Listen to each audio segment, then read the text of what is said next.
All right, guys, we are live. This is the UFC 314 recap show brought to you by sherdog.com. I'm your host. My name is Keith Shillan. Joining me, as always, is the great one himself, the senior editor of sherdog.com, Mr. Ben Duffy. Ben, we got a lot of stuff to talk about, man. How you doing? I am doing well, and hell yes, we have a lot to talk about. A lot of stuff happened tonight. Exciting stuff, a few controversial things. Plenty went down. Yeah, and I'm going to do some quick housekeeping. First, shout out to all the people in the chat. I hope you guys stay. We know it's really late, but we hope you guys stay all night. We have a lot of fun. Nobody has to get up early in the morning, and if you do, who cares? Be tired for the rest of the day. We have a lot of stuff to talk about, like the greatness of Alex Volkanovski. Some other housekeeping stuff. Thank you for all the support on the recap show. I have put out 3 goals. We hit 2 of them, so I'll take that as a very positive. We won 2 out of 3 rounds. We won a 29-28 decision on that. A couple of things. My Wi-Fi keeps being kind of shitty. I don't know if my video has improved at all. But we've had tons of rain here and stuff, so it might be something like that. I don't know, guys. Try to bear with me. Has my video gotten any better, Ben, or no? Oh yeah, your video's fine now. You're all clear. Okay, cool. And then if Porter Baines can be up at 6:30 a.m., we can all stay up really late. I'm glad Portia's here, and she already mentioned what I wanted to ask somebody from the British Isles, because as soon as, I don't want to jump too far out of turn, but as soon as Paddy Pimblett called everybody a bunch of mushrooms, I wanted to know, is that a common insult in the UK? Because it is my new favorite insult. Like, everybody I don't like is a mushroom from now on. There you go. And the other thing, guys, I have some tissues here. I got a cold. Half my nose is stuffed up, so I will try not to blow my nose on air, but bear with me. It's been running all day. So let's get into it. One of the biggest cards of the year, the Miami card, starting to become a tradition. We had a vacant title on the line. We had a guy that has been the champion for a long time, making his way back. First time being a challenger. I know he's one of challengers. He wasn't, the challenger, but a challenger in a really long time. He of course is Alex Volkanovski. They're saying my audio is quiet. I just turned you up. Okay, all right. I think maybe I was playing around over here. Your audio was blasting me, so I turned it down. So I don't know if that turned me down too.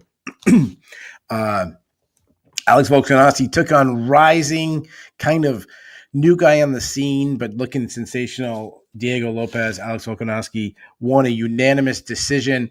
Then we'll get right to it first. What was your scorecard? And 49-46 Volkanovski. I only gave Lopez the 4th round. Okay, and that's exactly, we had it exactly the same way. The 3rd round was pretty close. Actually, not the 3rd round. The 2nd round was pretty close, where both guys had moments. I went with the volume, and then they both kind of hurt each other. I don't think I was, when I watched it, I was like, instant replay shows that Volk wasn't that hurt. I wonder if the judges see that, because obviously they get one angle, we get the perfect angle, we get instant replay. They have to hand in the card immediately. But I thought they made the right decision. Well, and it's probably telling that the scores were 1 48-47 and 2 49-46s, assuming that one of the 3, assuming all 3 judges gave round 4 to Lopez. If one of them gave him round 2 based on that buzzer beating knockdown and the other 2 didn't, that sounds about right. That's why there are 3 judges and they sit, at 3 different corners of the cage. Yeah. So before we get into the actual fight, I really think, and I don't want to put him on the Bulls because I think it would just be a really cheap bull, but I think the UFC was a real winner tonight. The crowd, I know the Miami crowd is a celebrity crowd, and it's not the hardcores, but it just seemed, being in an arena always feels better. Obviously, there was some extremely big names in the crowd, and then the guys that they won. And even the main event, I was sitting there like, who do they want to win? I mean, Diego's a new guy in town. They're trying to really big into Mexico, but Volk is a name. And I'm like, you know what? It worked out perfect, because I thought both guys had their moments where Volk, you still have a star for a little bit as it comes. And then Diego I don't think he hurt his stock too much. So I think it kind of really worked out. I think it was almost a best case scenario. Agree or disagree? Oh, no, completely agree. Because here's the thing. If Lopez had won, Volkanovski's probably done, except as a gatekeeper to the top 5. Exactly. Whereas Lopez, yeah, he lost. And I mean, I think he lost pretty bad aside from a few individual moments where he hurt Volkanovski, but he has some clear things he can take back to the drawing board. He's still a young guy. There's no reason he couldn't fight for another title and maybe win one at some point down the road. So yeah, in every way, I think the main event worked out well for the UFC, but it was also kind of a win-win situation. And the best matchmaking comes when there's no true terrible outcome for the promotion. So yeah. And that will happen. And then the rest of the card, I really feel like the guys they win one. So it really, really worked out well for them. I thought it was a really good fight. When I think of fights, all time bangers, this fight is not going to come up. But when I think about fights and I've said this about a lot of fights that I'm just going to enjoy to watch back because of how good technically it was, and that I kind of feel like all Volkanovski fights are that way. I was really impressed with Volkanovski. I thought he was playing with fire early. Like he had his most convincing round was the first round, but I'm like, oh man, this is, a guy who's been knocked out up there in age. He wasn't in the pocket, but he was playing that mid-range game. Now, obviously, he's a shorter guy, so he kind of has to be in that range. But he's doing L step in. He's stepping in. He's throwing, big power shots, especially early. And I'm like, dude, you're asking to get knocked out. And I'm thinking this is what's going to happen, just like the Topuria fight, where like he started off looking great, and then it's going to end up, him getting knocked out. But then I just started seeing the brilliance of Alex Volkanovski. And just the little things he does, he's fainting, and then he's fainting, and then he's fainting, and then he's going, and then he's fainting, and then he's going on the second one. Now he's fainting 4 times, then go. Now he's fainting 2 times and go. And now he's not fainting, he's going right away, and he just keeps mixing up. And then anytime a rhythm, maybe he picked up in the rhythm, he L steps, gets a different angle, changes the rhythm up, and then Diego would have to step. As the fight went on, and Diego was really trying to pressure him, which I thought was the right move for Diego. You're the younger fighter. Obviously you're a much bigger guy. You're the power hitter. You try to press it on, and he hurt Volkanovski a couple times. Now Volkanovski's backpedaling, and then jabbing him as he gets in that range. Jab him before he gets in the punching range. Shooting a takedown just to kind of keep him busy. I like how early in the first round he didn't even shoot a takedown. He didn't shoot on the hips. He almost did like a blast double where he just bull rushed him to close the distance, stay away from a possible guillotine, and then get a takedown, which the round was still somewhat like he was ahead, but it was still somewhat secure. And I'm like, dude, this guy is freaking brilliant. Talk to me about it. Well, I said on the preview before stupidly picking against him that I think Alex Volkanovski is one of the smartest, best coached fighters in MMA history. I think he's the smartest, best coached fighter in the game right now. And I think Demetrius Johnson and Matt Hume was the example that I threw out. Like, that's the only other like similar pair I can think of. Brilliant stuff. And I want to single out a comment by Ransack Reject, who, if I'm correct, this is a first time visit. So assuming that wasn't just a drive-by post, welcome. He says Volk ran. I understand why you say that, but here's the thing. Unless you literally turn your back to your opponent and run away, you shouldn't be able to back away faster than somebody can move forward. And I go to the often brilliant Jack Slack for this. He said, anytime a fighter complains about their opponent running away, and the examples he used because of when he said this were Nick Diaz versus Carlos Condit and Dan Henderson versus Lyoto Machida in the first fight. He says, anytime a fighter complains about their opponent running away, it's usually because they don't know how to cut off the cage. Yeah, absolutely. That's it, man. If a guy with legs as short as Alexander Volkanovski can back away faster than I can move forward and I'm chasing him around, I need to learn to cut off the cage better. But you put it perfectly. Volkanovski is such a rhythm disruptor. Except for the second Holloway fight, the second Makhachev fight, and the Topuria fight, it's hard.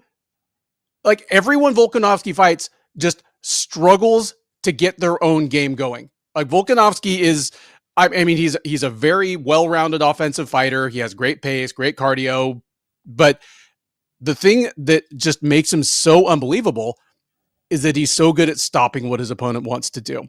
And so you're left with fights like this, where it was basically 95% a washing, punctuated by a couple times when Lopez just landed incredible single shots on him, or when he just tooled Brian Ortega, except for the 15 seconds he got caught in the guillotine. Just that's Alexander Volkanovski. He is a brilliant fighter mentally. Yeah, yeah, and if I was cornering him, he would have been running even more, especially late in the fight, the fourth and fifth round. I'd be like, Volk, you're up 3 rounds. You just got hurt in the fourth. Like, I thought what he did in the fifth round was really smart. I thought he actually stopped on a dime and bit on his mouth more times than I would have liked as a coach. Let me throw this in the pocket a lot. Oh, well, how about the last minute of the fight where Lopez is clearly trying to bait him into a, he keeps like pointing to the ground, like come in. Sure. Like 4 or 5 times in a row, Volkanovski's like, okay. He steps in, punches him once, backs away, and he's like, what? Like, I got in the pocket, I punched you, like, where are you at? And he did it probably 4 times in the last 60 seconds of the fight. Like, Lopez got to and that's what he asks for. I think Ninja Kitty makes a good point, and that's something I was going to get to. When I'm watching this, I still see a guy in decline because of durability issues. He does pull his head back a little bit more before he wouldn't have been hit. Did you see anything tonight that makes you want to see him fight Ilia Topuria again? No. Well, I mean, game plan wise, I like to see it just to see what he would come up with, because I think he'd probably come up with a brilliant plan to give himself the best position to win. Now, could he overcome the athleticism, the speed, the power, all the the unbelievably crisp boxing that Topuria, all the things that all these incredible weapons he has? I think he'd put himself in the best position possible. Now, the gap might be too big, but if he still had a chin, if he still was the the rock hard guy that ate big shots from you think about the one of the best boxers of all time in Max Holloway, one of the best strikers of all time in Jose Aldo, a power puncher in Chad Mendes. I know he got dropped briefly against Chad Mendes, but you get my point. If he still had that, imagine what this fight really would have looked like. Because Diego had moments. He didn't have rounds. He had moments. Yep. He had just little like Volk hit some speed bumps. Yeah. Like speed bumps. The ones that you hit your muffler on, you're like, oh shit, why was I going so fast? But if you gave Lopez the second round, it's basically because of 15 seconds of work out of 5 minutes. Yeah. Yeah. Yeah. And Volk actually got up and landed some good shots right after that too. So everyone knows how much. I mean, if Volk was an American wrestler, I'd be his biggest fan ever. I'm just saying. I've met him. I interviewed him when he was on his way before he was like early prelims. He was a cool guy then. I like his story. He's just such a down earth. I remember being in New York City about a year ago, and maybe it was 2 years. I don't know. I kind of go to all the New York City cards. That's really the only ones I go to anymore. But I like to hang out in the fighter hotel. I don't approach fighters. I might approach a manager and talk to one of them or something, but I really don't approach fighters, especially if they're fighting. If they're fighting, I will never approach them. If they're fighting that weekend, other than regular media day, that's it. But I remember being in the lobby, and I like to do there, and I like to people watch. You know what I mean? And Volkanovski, I've seen him come through 5 or 6 times, and he was every single time he took a picture for every single person in there, and it wasn't just like, okay, so I got to do it. He seemed happy to do it. I remember talking to him in the there was like a catered area, and he was over there. We just started talking to each other, and he just was like, I told him about when we interviewed him, and there was something funny that happened. He's like, oh yeah, I remember that. We started talking. He's just the most, like, fame has not changed this guy. And also I've said this before. I like the technical breakdowns. I really interest, especially when there's people who are much more knowledgeable than I am. Like, I love learning from Volk is a guy.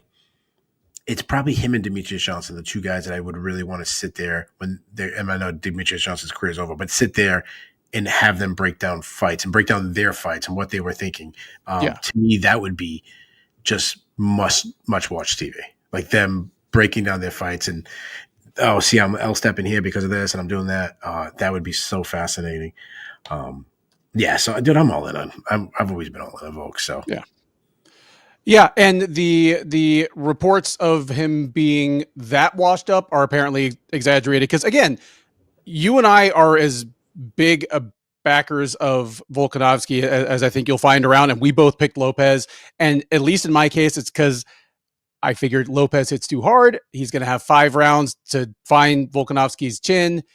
I don't think Volk can take it. And you know what? He found Volk's chin a couple times, and Volk has at least enough left that he shook it off and went back to winning the fight. So, yeah, and I don't think Volkanovski is going to go on this another run. Like, I don't think he's going to defend the title like 6 times or anything. I mean, obviously, that's one, not the most bold prediction because it's it's already historic. I know before someone corrects me, I know Jose Aldo has more title defenses, but I mean, like, what I'm saying? It's like one of the best runs ever. And obviously his age, but there's things I see that I think the run will be shorter than, and it should continue to decline. That said, well, let's jump over to Lopez real quick because I want to get back to the Volk, but things I thought he did wrong. One, I think he just gave Alex too much respect. I think he, especially early, dictated it. I think he was feeling the pressure a little bit early. I think as the fight went on and he started hurting Volkanovski, he had more confidence in himself. He still just, and I know this is such a cop out, but he had to throw more. Oh no, totally agree. He got outlanded badly, and yeah, I mean, we talk every week about how punch stats, you can't read too much into them, but I think they're good for kind of reinforcing what you think you just saw in the cage. So, if I go, man, it feels like Volk is outlanding this guy 3-1 and numerically he almost is. I'm like, okay, good. I'm not crazy. Like Lopez never really got out of second gear, even when things were going his way, even when he hurt Volk pretty bad, cut him, it looked like there might be something wrong with his eye beyond just a cut. A couple things I think he should have done too. I think he should have. Well, he got away from his kicks early. He kind of came back to him very late, but it was way too late. I think he should have threw more knees up the middle, and I think he should have shot himself. He's a fantastic offensive grappler. I think he should have looked for some takedowns and try to get the back. So those are some things. He just got too boxing heavy, trying to land one big punch. I do think landing one big punch was his best avenue for victory, but I think those happen more when he's adding on all these other tools. If you're a pitcher and your best pitch is the fastball, you can blow that 98-mile-an-hour after you just struck the batter right before with a changeup. Or a curve or something. Right now, the Europeans are like, "What the hell are you talking about?" So one thing that when I was watching Volkanovski, and we've already kind of alluded to this for a second, was how good is he at Taporia?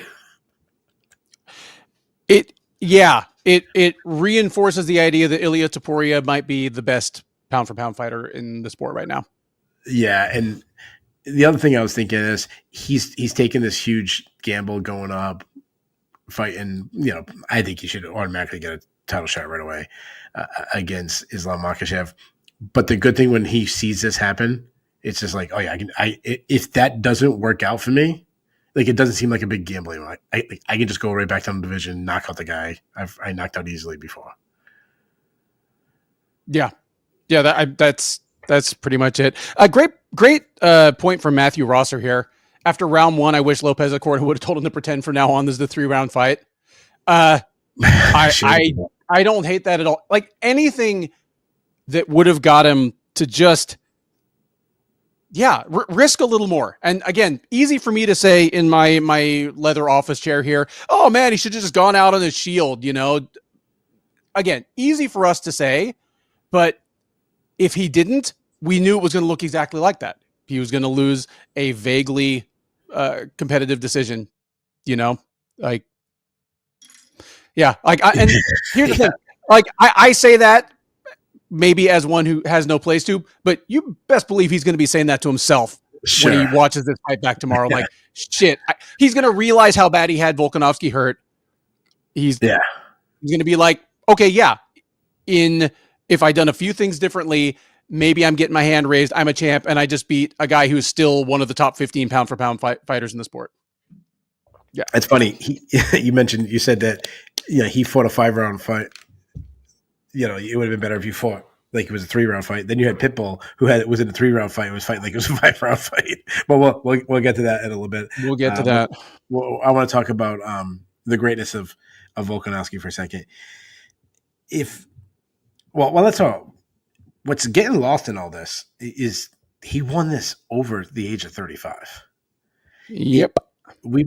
And this weight class, it's never been done under, I think, what's it, under 170.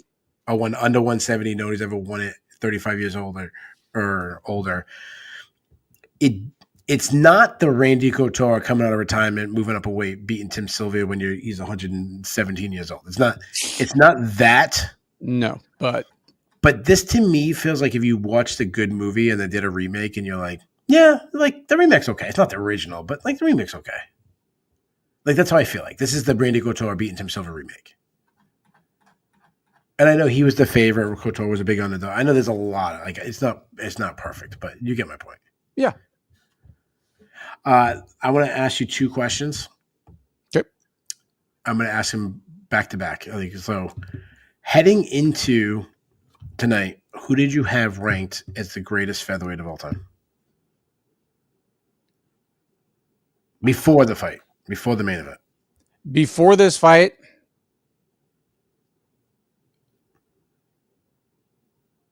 I think it was probably still Max Holloway. Oh, well, we're not even saying the same person. I was getting to Jose Aldo. And see, it's hard for me, dude. Like I'm a huge Aldo booster. I mean, weirdly, I don't know. Like I need to sit down and think about it more because sometimes I'm like, yeah, he's one of my top 5 pound for pound fighters of all time, period. And then I'm like, wait, but I don't even have him as the top guy of all time in the weight class where he did his best work. So yeah. I need to think about it more. Yeah, I have this like top 5 greatest fighters of all time, and somehow I named 9 people. Yep. All right. Here's the second part. So you had Max Holloway, but you're kind of the fence. You're not really sure, but you had Max Holloway. I had Jose Aldo. Okay. After tonight, who's the greatest featherweight of all time? You know what? This fight by itself probably wouldn't change my mind. Really? I'm the opposite. I'm saying it's Volkanovski. I think he's the best. Jose has 2 title reigns. Volkanovski now has 2 title reigns. I know Jose has that one more win in a title fight than Volk has. I know that. To me, it's the guys he's beaten. He beat Jose Aldo. Again, I know the UFC was trying to say it was a prime Jose Aldo. It wasn't a completely washed Jose Aldo, but it was a declining Jose Aldo. But still, he beat Max Holloway 3 times. Yep. I'm going for. I think Volk passed him. I think he did. It's close, and I got no beef with everybody who has Aldo over Volk, but to me, it's right there. And if I go back and think about it, maybe I decide, no, okay, you're right, it's Volkanovski. But if I do, it's not particularly because of tonight. Yeah, so we have a completely different reaction. I think the debate's over. I think I'll just need to see how this one ages, really. Like depending on what happens going forward with Diego Lopez, maybe this looks like, I don't know, Max Holloway beating Calvin Kattar, like where it was a solid win. He beat a real good fighter, made it look kind of easy, but it's not like that's a jewel in the crown for him, Yeah, the one thing I always try to do is I always try to take him at that moment, because it's always like, I remember once I always made this argument with people, like I think Fedor is the greatest heavyweight of all time. I think Fedor is the top 10 fighter of all time, probably closer to the top 5 than the top 10. But I can make an argument to make Fedor seem like he wasn't that good. He fought everybody at the right time. I love making that argument against the right people just because they get so mad. But no, like I'm with you. Yeah. Ready for me to, when I say I'm all in, are you ready for me to be really all in? I'm ready. John Jones, George St. Pierre, Demetrius Johnson, Alex Volkanovski. I think he's that good. I'll put him number 4 all time, and he's really damn close to number 3. So, in going to number 4, did he bump Khabib? Did he bump Anderson Silva? Khabib is the most dominant fighter I've ever seen in his prime. The most, like, if we said if you could give me the most dominant fighters ever in their prime, Khabib's number 1. He didn't stick around long enough. He knocked Anderson Silva off the list for me. Now again, I'm living in the moment, and I like to live in the moment. But I already had him as a top 10 guy. Now you win a title again at 35. And Yeah. I know it was a vacant title, and I know. You could always pull these things, and he never won a title out of weight. He never did, and we can go on and on and on and on about different things. But this time period, the competition he's done, how he's done it, I'm putting Volk number 4. I'm not going to put you on the spot and tell me where it is, but give me a range. This is the highest you could put him. This is the absolute lowest you could put him. He would not make my top 4, but he definitely wouldn't be out of my top 10. If I took a piece of paper and an hour to think about it, my guess would be he's coming in somewhere between 5 and 7. Yeah, dude. If you didn't have Volkanovski in your top 10, we'd stop doing this show. Like, I'm not gonna do a show like a freaking casual.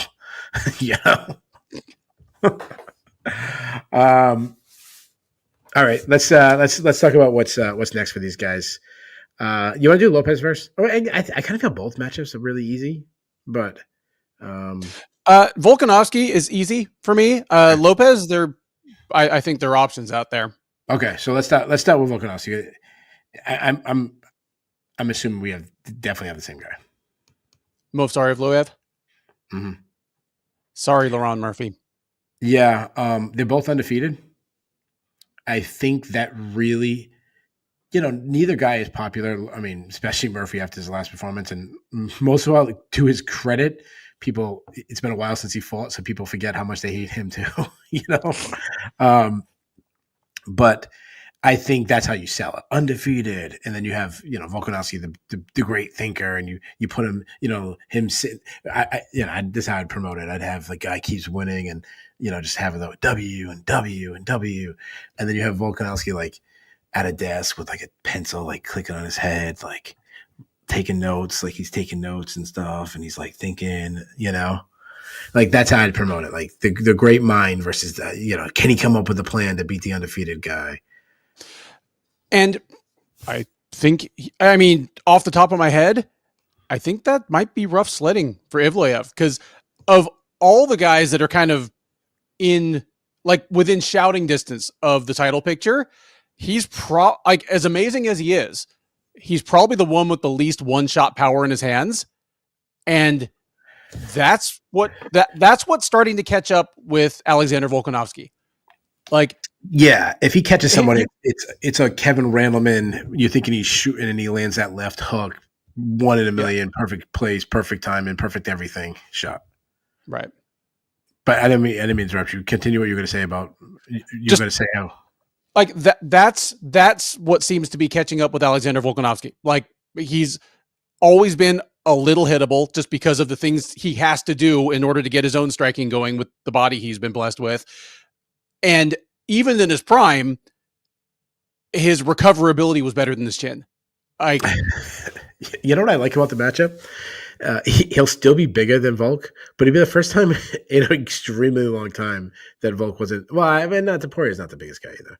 I know he's like thicker, but it'd be the first time like Volk isn't like significantly smaller than his opponent. So yeah, the second time in a really long time, I should say. Yeah, that's for sure.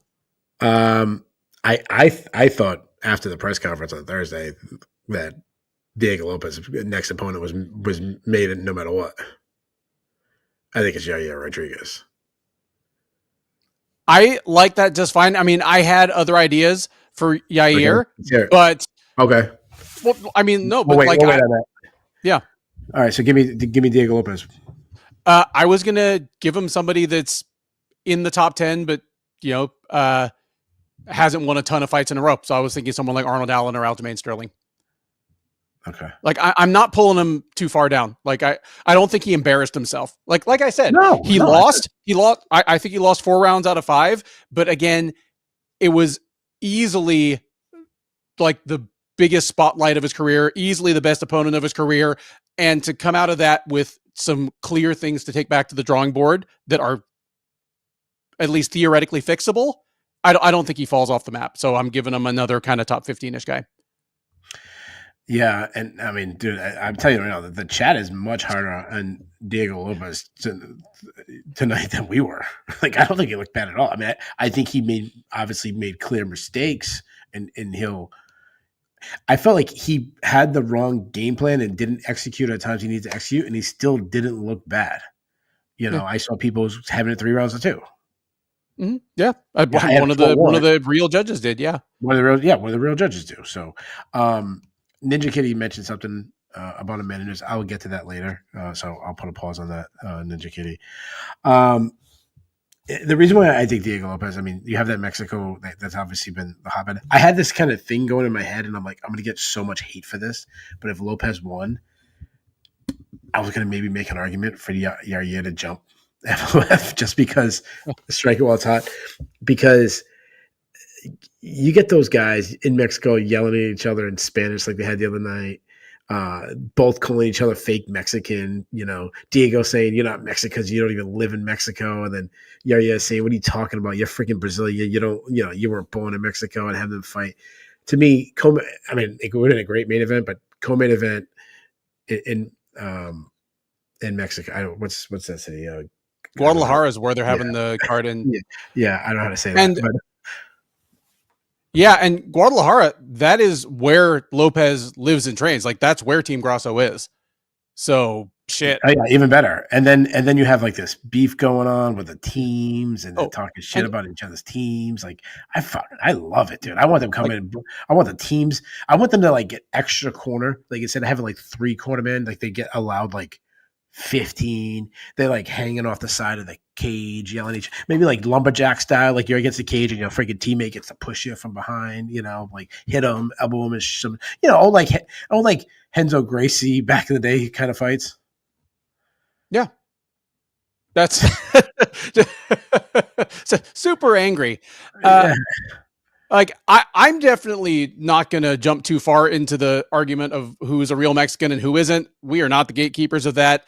I'm definitely not. What I am, though, is somebody that speaks more languages than the Merovingian. And I will say this, Lopez's Spanish is super clean. Normally, when you hear a Brazilian speaking Spanish, you can tell the Portuguese accent. Lopez doesn't have one. Like, he got very, very clean Spanish. That's because he's the real Mexican. Apparently. I'm just making a joke. I'm also not saying who the real Mexican is. They can fight and they I don't know. And the crowd can decide. Like, they'll throw their cups and bottles at whichever one they think is the fake Mexican. Like, there you go. Yeah. There you go. In the co-main event, Michael Chandler took on Paddy Pimblett, with Paddy Pimblett winning by 3rd round TKO. I'm going to add a 2-part question. I'm going to hold you to it. The answer is probably both, but is Paddy great, or is Chandler absolutely washed and it made Paddy look great? I don't think the problem is that Chandler is washed. Chandler would have fought like this at pretty much any point in the last 10 years. Like, this is Michael Chandler. I mean, he kind of is what he is, man. Like, things that stood out to me as impressive, there are not many 38-year-old wrestle boxers that wrestle as willingly and as capably as Chandler did tonight. Like, his wrestling looked pretty good. Yeah, he was riding a 2-on-1. Oh, he had the 2-on-1. Dude, he had a Navy ride for a sec. Like, there was some real folk style wrestling shit going on. And especially in the first round, maybe the first round and a half, I liked the way he was wrestling, because he was on Pimblett. In the eyes of the judges, there's no question who's winning those segments, even if he's not doing a ton of damage, but he's not letting himself get tied up. He managed to get in positions where Pimblett had little to no chance of sweeping him, and having Chandler in instant trouble, because what's really hurt Chandler on his UFC run is just he goes from 0 to tapping in like 10 seconds with the right guy grappling with him. Just, you know. Yeah. So I'm going to lean towards. No, I mean the answer is both. But one thing you were talking about wrestling, Chandler at one point put a Weston hook in, which I liked too when he was on top. But I'm gonna lean that Patty's convincing me. And I know people gonna hate this, and Yep. and Patty says it himself, like he's gonna win, and I'm sure he's saying this in the press conference right now, which usually I watch Sunday afternoon. I never sit down and like watch. I'll do stuff in the garage and I'll have it playing and stuff. So I'll have that playing. He's going to be right. He's going to say, like he said in the build up, that I'm going to win, and then you're going to say, well, Chandler's washed. He has this record in the UFC. He never beat anybody. He's an old reject from Bellator. Bellator wasn't like, all those things. Yeah. And the people who are not liking it right now are saying Chandler's 2-5 in the UFC. He wasn't good. He's 30 whatever years old he is, whatever. Like he's a problem. He said that was going to happen. The Bobby Green. Oh, Bobby Green was never good. Fill in, all the other people before that. Oh, Tony Ferguson was. Well, okay, Tony Ferguson. and, like Chandler beat Ferguson. Oh, big deal. But there's things that he does that are super well. I mean, he's huge. I mean, he's long and lengthy, but he's also thick. Like he's a thick guy. His striking has come a long way. He throws these punches from like weird angles, and people have to worry about it. His wrestling, I'd say, is slightly underrated. Like he's a better wrestler than you think. And his jiu-jitsu is awesome. And his ground and pound tonight was brutal. Yes. It was vicious. It was mean. It was like a freaking ex-girlfriend going to town on like your car and shit.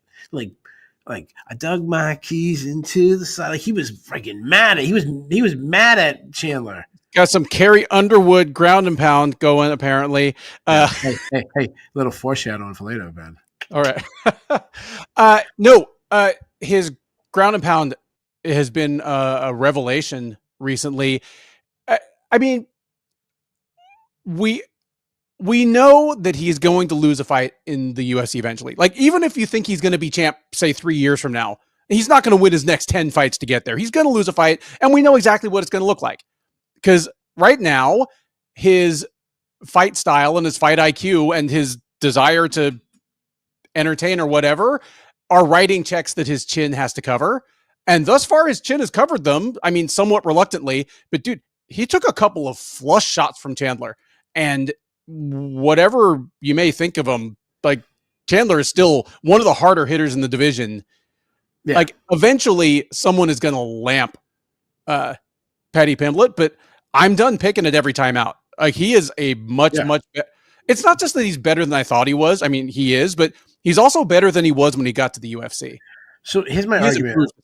Yeah, here's my argument, because people are still saying, "Oh, Chandler wasn't that good. This and that." Charles Oliveira didn't do this to freaking Chandler 5 months ago. I mean, Charles Oliveira clearly beat him, but he didn't leave him a bloody mess. Like Paddy Pimblett did. He didn't stop him like Paddy Pimblett did. Paddy Pimblett stopped him in the third round, massacred him. By 30 seconds of the second round, the fight was over. I mean, he was all Paddy for the next 7.5, 8 minutes. You can't ignore it. And there's something about Paddy that I'll say, and I've kind of become this believer, and you've heard me say it many times. These guys that have this insane belief in themselves, where you sit there and you question me, like, the skill isn't there. This, like, it's not that he's good, but he's not that great skilled. And they have this. There's a mental aspect to sports that some people master. And when we think about skills, we think about striking, we think about wrestling, we think about kicks, we think about cardio, we think of, for a long time, cardio wasn't considered a skill, and pace wasn't considered. Mental is one of those same categories. There's you want to say, oh, Chandler has the wrestling box, his advantage. Well, Paddy has the mental. He has this unbelievable self-belief that he doesn't crumble under pressure. He lives for those big moments. I mean, he's coming out dancing, living it, not worried. His biggest matchup, saying things like, no, I'm not just going to beat him. Like I'm going to destroy him. Oh, no, I'm glad you mentioned this now because one, I totally agree with you. And two, it's leading into something I was going to bring up later on because I found myself about an hour before this asking, what happened to the Patricio Pitbull that I remember from like 2021, 2022 that had just this bulletproof chrome plated self-belief? Yeah. But he's going up to fight Michael Chandler at 155, and then he's trying to it did not give a single shit. Yeah, he's trying to go down. He's trying to go down a weight and fight Sergio to try to win 3 medals. And so Paddy, I got a text message from a friend, and he's like, "What time's the main event tonight? What time do you think the main event?" And I'm like, "Well, the main event would be like probably 12:30. You know, I'm like, give or take."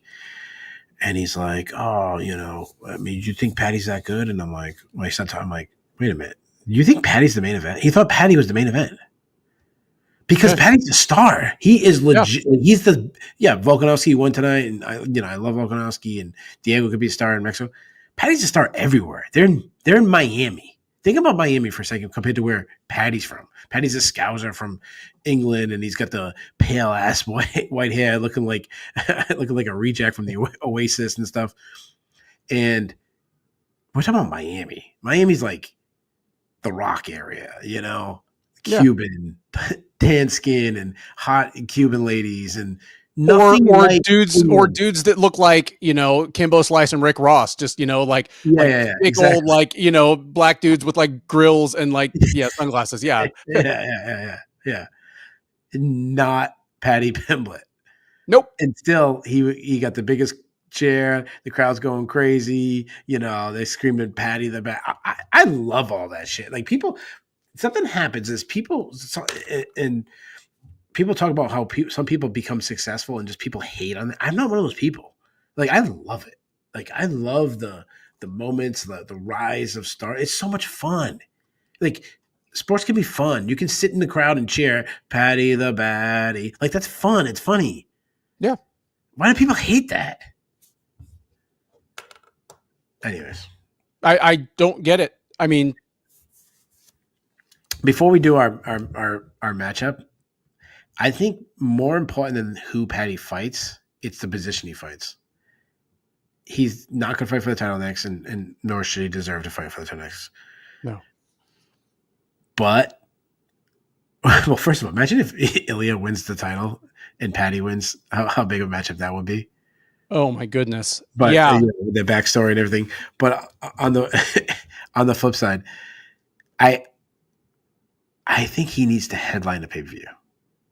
Like not just fight. I think he needs to headline a non-title fight pay-per-view. I'm completely on board with that. Better yet, if it is in some place geographically relevant. Yeah, the whole earth is relevant for him though. Like I could see him in Abu Dhabi and like freaking the like reserve like Muslim crowd being like Paddy the Paddy.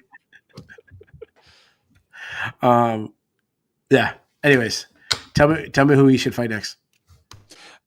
He had names in his mouth that made perfect sense to me. He talked about Justin Gaethje. He talked about Charles Oliveira. He talked about everybody except that little helmet, Arman Sarukian. Here's the thing, because I agree with you. He doesn't need to fight for a title next, but it doesn't make any sense to give him an opponent without the kind of name value that can at least make it like a fight that has like basically no B-side. So someone like Gaethje or Oliveira makes perfect sense to me. You have them headline a fight night, hell, in the UK, shit. Or like you mentioned, I mean, pretty much anywhere. Yeah. Porsche, Liverpool is pretty geographically. So he had those, you know, he kind of dissed Arman Sarukian, but he mentioned Gaethje, he mentioned Poirier, he mentioned Charles Oliveira. Like, I'm good with any of those. I totally agree. Like, they're all the same realm. I'll throw another name in there. Max Holloway. Like, I'm cool with that. I think Max Holloway would be a super, super tough matchup for Yeah, all those guys are. Paddy. Oh, I mean, all of them are, but Max in kind of a weird, unexpected way. Because when I think of the problems with Paddy Pimblett's game, I'm like, yeah, he brawls too much, he takes too many clean shots, and Max isn't the guy that's going to punish him with a coma for that. But Max is just great takedown defense, so disciplined, throws such good volume. Yeah, I want to see it now. Shit. Yeah, if you do Paddy versus Max Holloway. I mean, you obviously he has that BMF thing, which I always think makes no sense if you lose. If you lose, but you can do that. Some people still like this stupid BMF thing, but what I loved about Paddy is when you say of a guy, and I kind of agree with you. Like to me, Max Holloway's a bad matchup for everybody, apparently, except for Ilya Taporia and somehow Dustin Poirier, which I'm always shocked that Dustin Poirier has beaten Max Holloway twice. When I sit there and I break it down, I'm like, how is that possible? But when you think stylistically, what Paddy is best known for is his jiu-jitsu and his submission. And then he calls out the best jiu-jitsu guy or at least the most decorated submission artist in the history of the UFC. Like of the three guys, he really says, I want the guy that everyone says there's no way stylistically I can beat him. That to me goes back to that mindset. You want that? Charles Alvarez, like, loved. It's crazy. A guy who doesn't speak English, doesn't really say a lot, but he just has a cult following.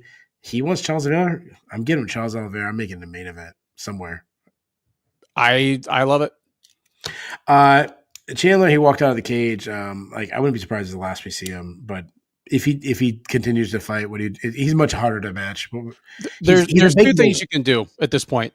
You can either find another guy that's on the wrong side of 35 and on the backslide that sounds like a fun matchup. You throw like a Beneil Dariush at him, or it's just who's earned a big name like Michael Chandler, a main card spot on a pay-per-view and a chance to get over, and as someone like Ignacio Bahamondes or Fares Ayam that's won like 4 or 5 fights in a row, and they need to step up.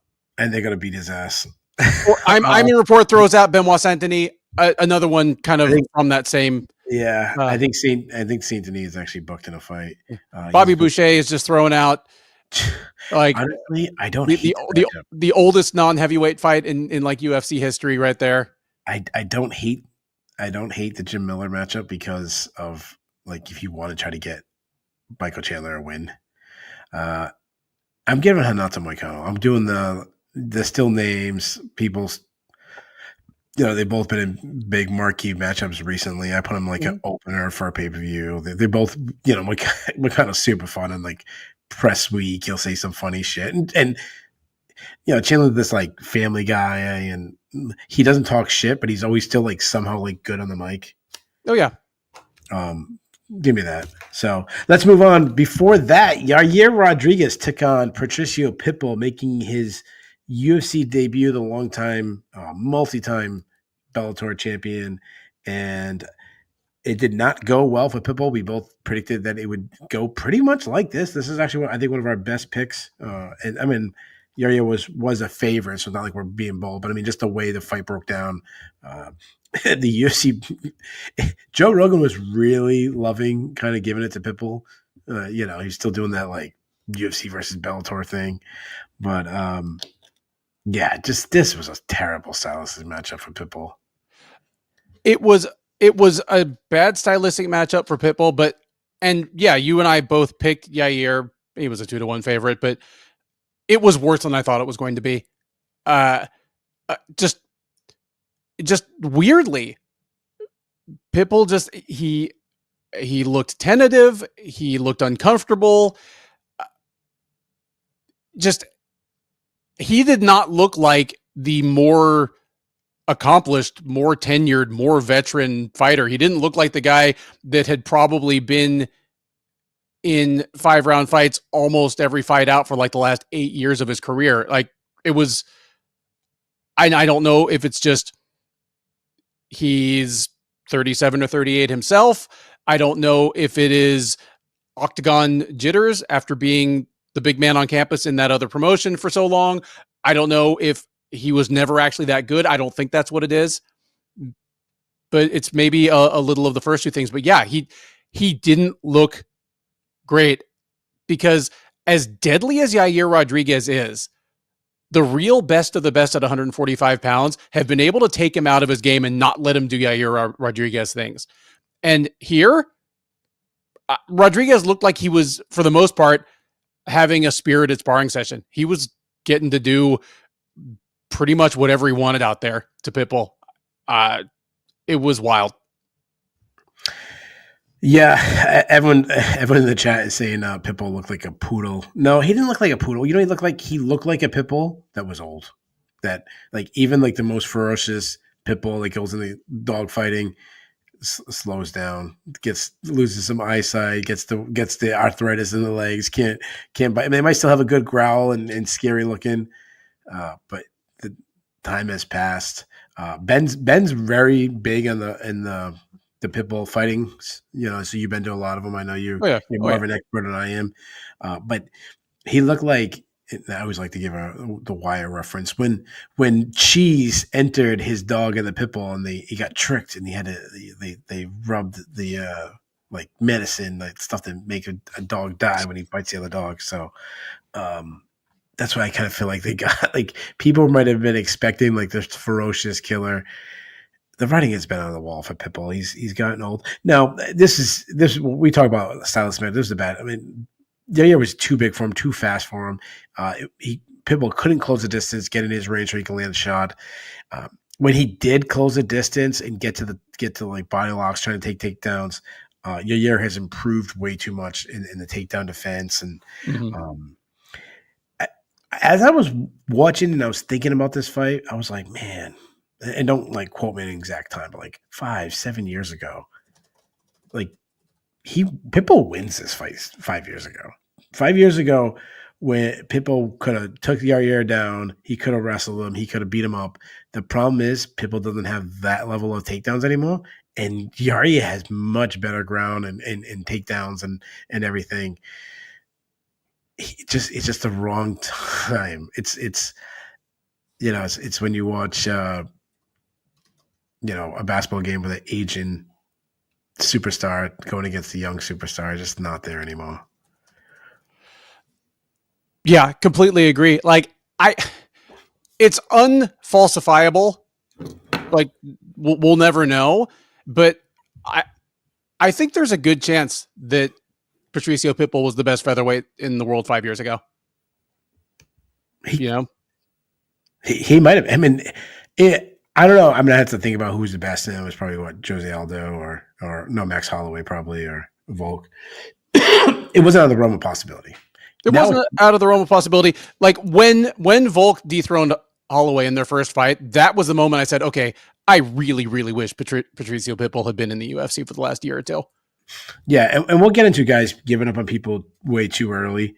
And we don't really try to do that. We always we've been around MMA long enough to know that one guy has a bad fight and all of a sudden he goes on a run. You're like, holy shit, who would have guessed this? You know, and then you have like Yakovic to Sherris win the title and stuff like this. But I'm fairly confident to say that Pitbull's run in the UFC is going to be ugly. I think it's going to be real. He's too big of a name. They probably paid him way too much money and to have him in small matchups. Now, he had one moment. I mean, he had this super slick armbar. I thought he had it. I had like one of those Joe Rogan. I'm like, oh shit, he's got it. Like I had that for a second. But yeah, not good. I don't want to bury this because we all been doing is talking about Pitbull. Let's talk about Yair. Yair might be the most overlooked guy in the division. I think you're right, and it's probably because of kind of like how bad his losses have been optically to the few guys that have beaten him.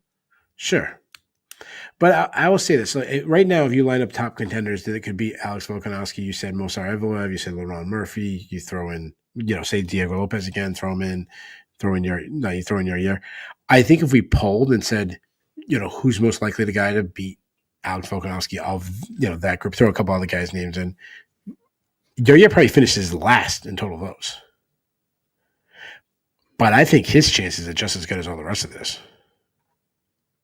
Because when Volkanovski loses, it has typically been when somebody just zaps him with a huge shot and the ball starts rolling downhill. Rodriguez is more capable of doing that than maybe anybody in the entire sport. He's bigger. He's got kicks, speed, athleticism. No, he doesn't have the best IQ, but he's improved his takedown defense. He's, I mean, he has this. Like, if someone told me 2 years from now, Yair Rodriguez is the champion, I'm not surprised. Yeah, I mean, because of his limitations, I can't picture him having like any sort of like extended title reign. But yeah, for him to win it any given night, he's the definition of the any given night type guy.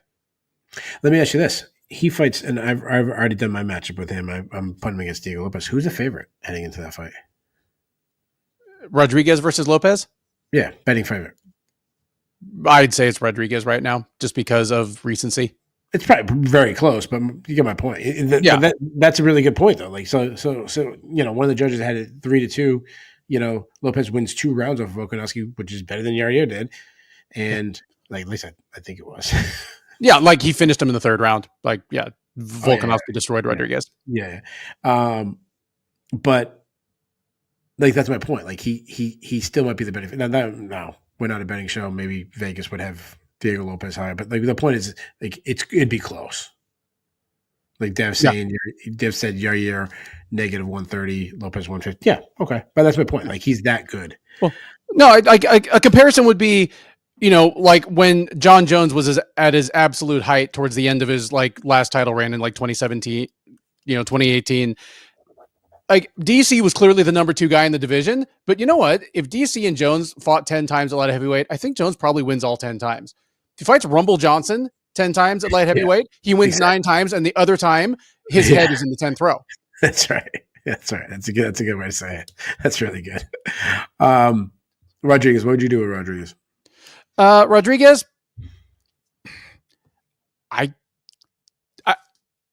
before youth came up with a better idea, I was thinking Jean Silva. I mean, if you're going to have 10 featherweights fight on the same card, why not save yourself some work and match some of them with each other going forward? I don't hate that. I mean, I don't hate it. I mean, that's a big step. I mean, that's a really big step up for John Silva. But I'm giving him a big. I'm giving him a big step up. So I don't hate that.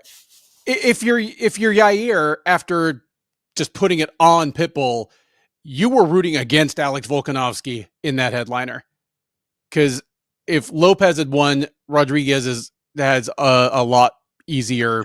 Sure. Yeah. Instead, you got to find something to do with him. Him versus Silva. I like that as a fight. Like, that sounds incredible, and it would be a fight that would propel the winner into a more serious look for a title shot. Juice XC. How about Yair versus Bryce Mitchell? Okay.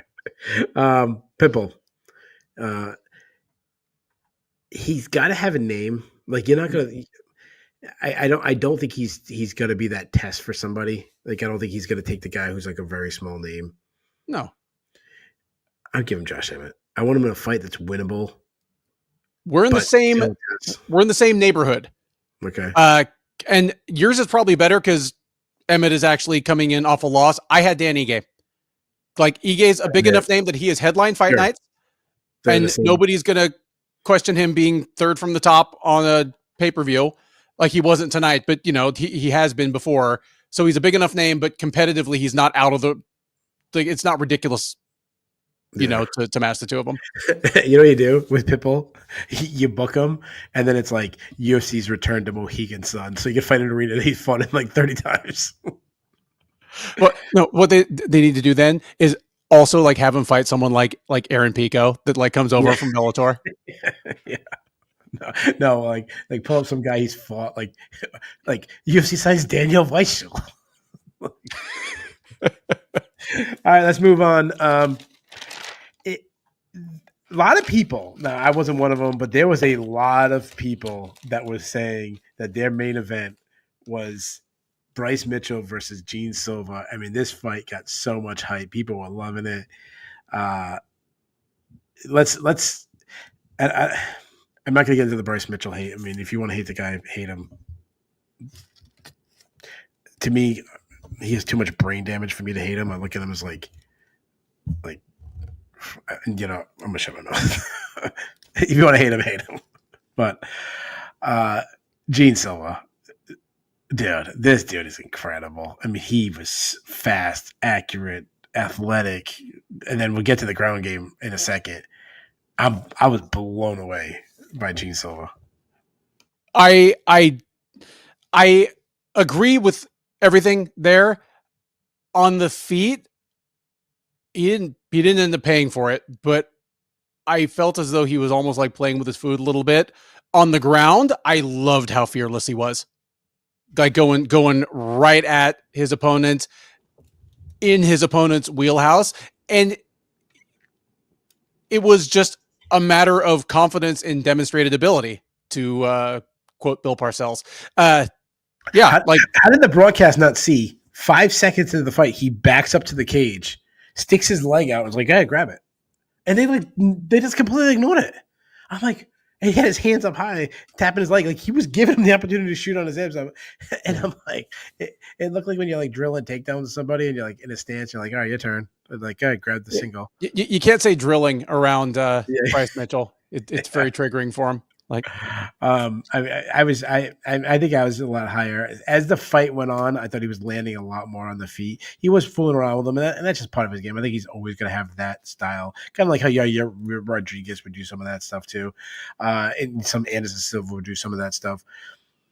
His takedown defense was awesome when Bryce Mitchell would get in, and we know how good Bryce is on the ground. He'd be able to, hip into him and hip heist, all kind of stuff.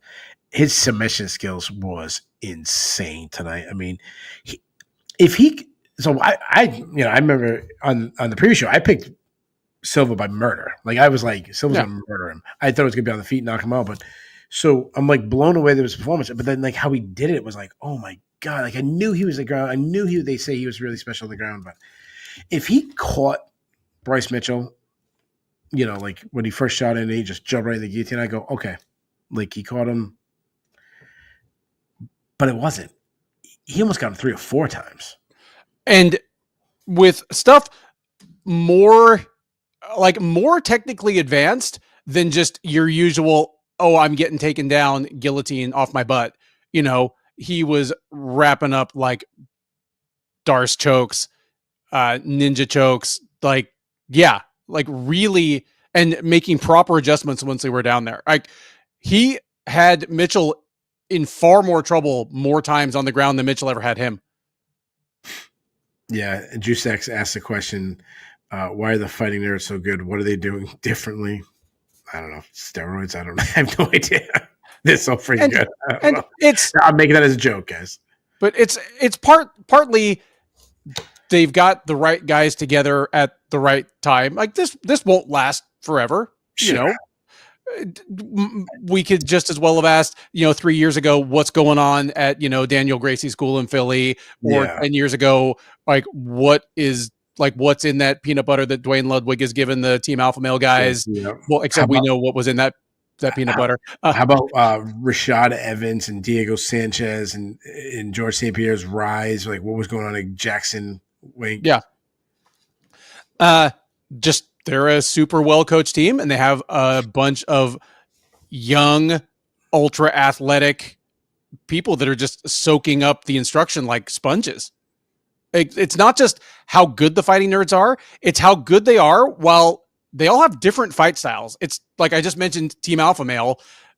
Like, there's certain gyms that they have a style, TriStar, Team Alpha Male. Fight nerds, their people fight very differently from each other. Some of them have very different body types, and it just doesn't matter. Ninja Kitty killing me. You guys have to watch this. If you're listening on I don't even know if this goes up on the audio, but if you do, check out the video. Ninja Kitty is killing me. Yeah. What I love about Gene Silva, besides what he did, and he sold this fight, and obviously Bryce Mitchell gave him a lot of material. But this dude is so freaking marketable. I mean, dude is crazy. Not the Bryce Mitchell type crazy, but you know what I mean. Like he rose to stardom so freaking fast, and I mean, I think like I just said it about Paddy. I don't think he headlines a pay per view, but I think his next fight should be a main event. Like, give me a fight night main event, Silva? and Yeah. don't give me in the Apex. I want him headlining like I don't know UFC freaking Tampa or something. I don't know where they're going, but you get my point. UFC Milwaukee. Yeah, you mentioned it.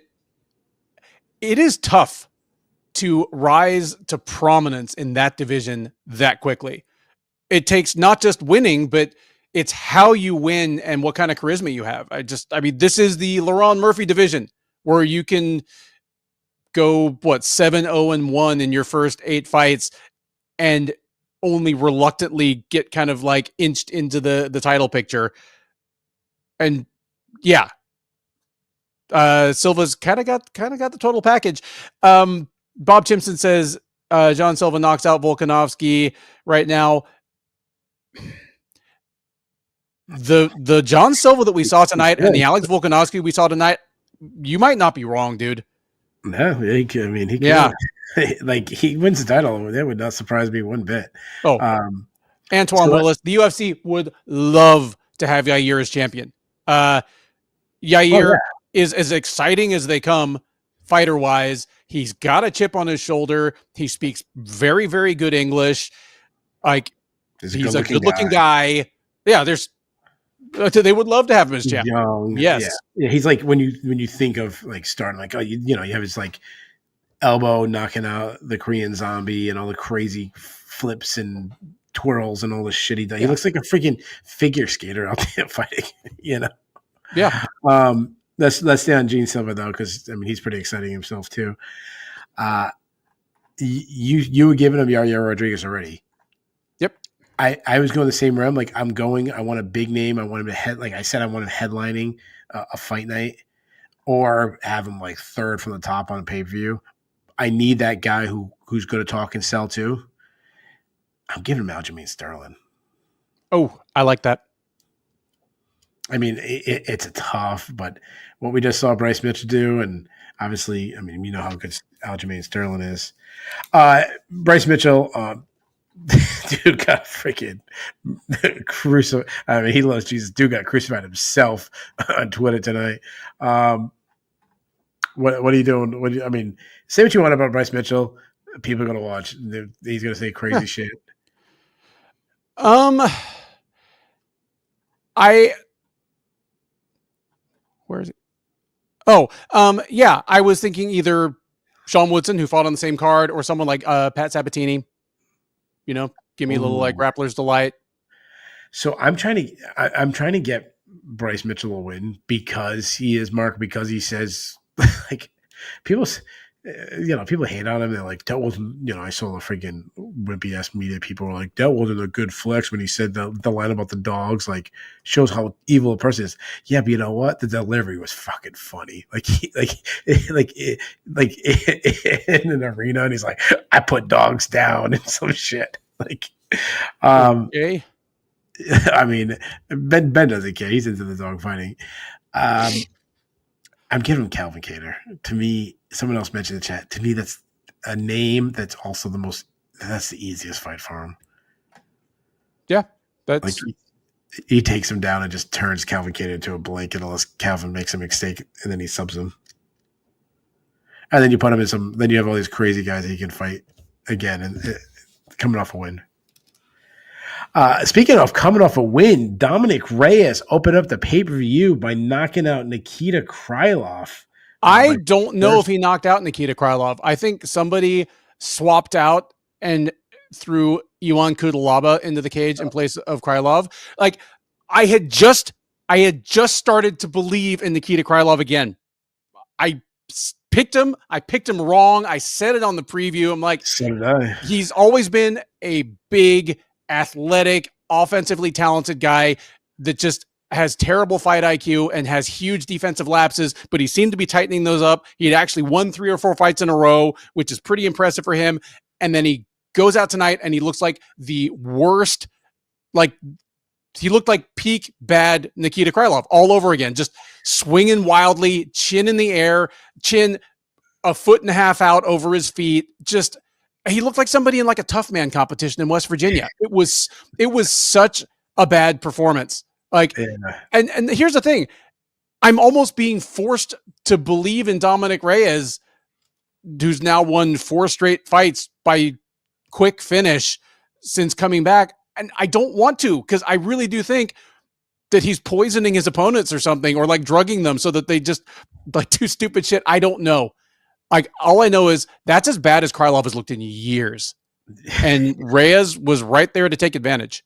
Yeah. If you told me this fight ended by a first round knockout with one guy face plant, I'm gonna be like, oh man, Dominic Reyes, like, poor guy. Instead, he did it. I wasn't believing, and I still am not really totally believing the career, like, renaissance, the rebuild, or, you know, whatever you want to say. I want it to be true. But, I mean, he got that step back knockout, made a guy pay for overextending. This is what he was doing when he was rising up the rankings, when he was knocking out Ovince St. Preux, when he was high kicking guys, when he was that guy before he fought the John Jones. Like, these are the spectacular things, when he knocked out Chris Weidman. He's got the power. I mean, he's a very good athlete. He's got some power. He's got speed. Are you starting to believe a little in Dominic Reyes? It's more that I don't believe in any light heavyweight right now, except Magomed Ankalaev, because since the Paul Craig fight, like, Ankalaev has mostly not like been an idiot. Like, I don't believe in any light heavyweight anymore. Like, but yeah, fair play to Dominic Reyes. You mentioned it. Yeah, he has power. Most 205ers have power, but he has for real standout power, even by the standards of that division. Like, I just complained about how Krylov went out there just windmilling like an idiot.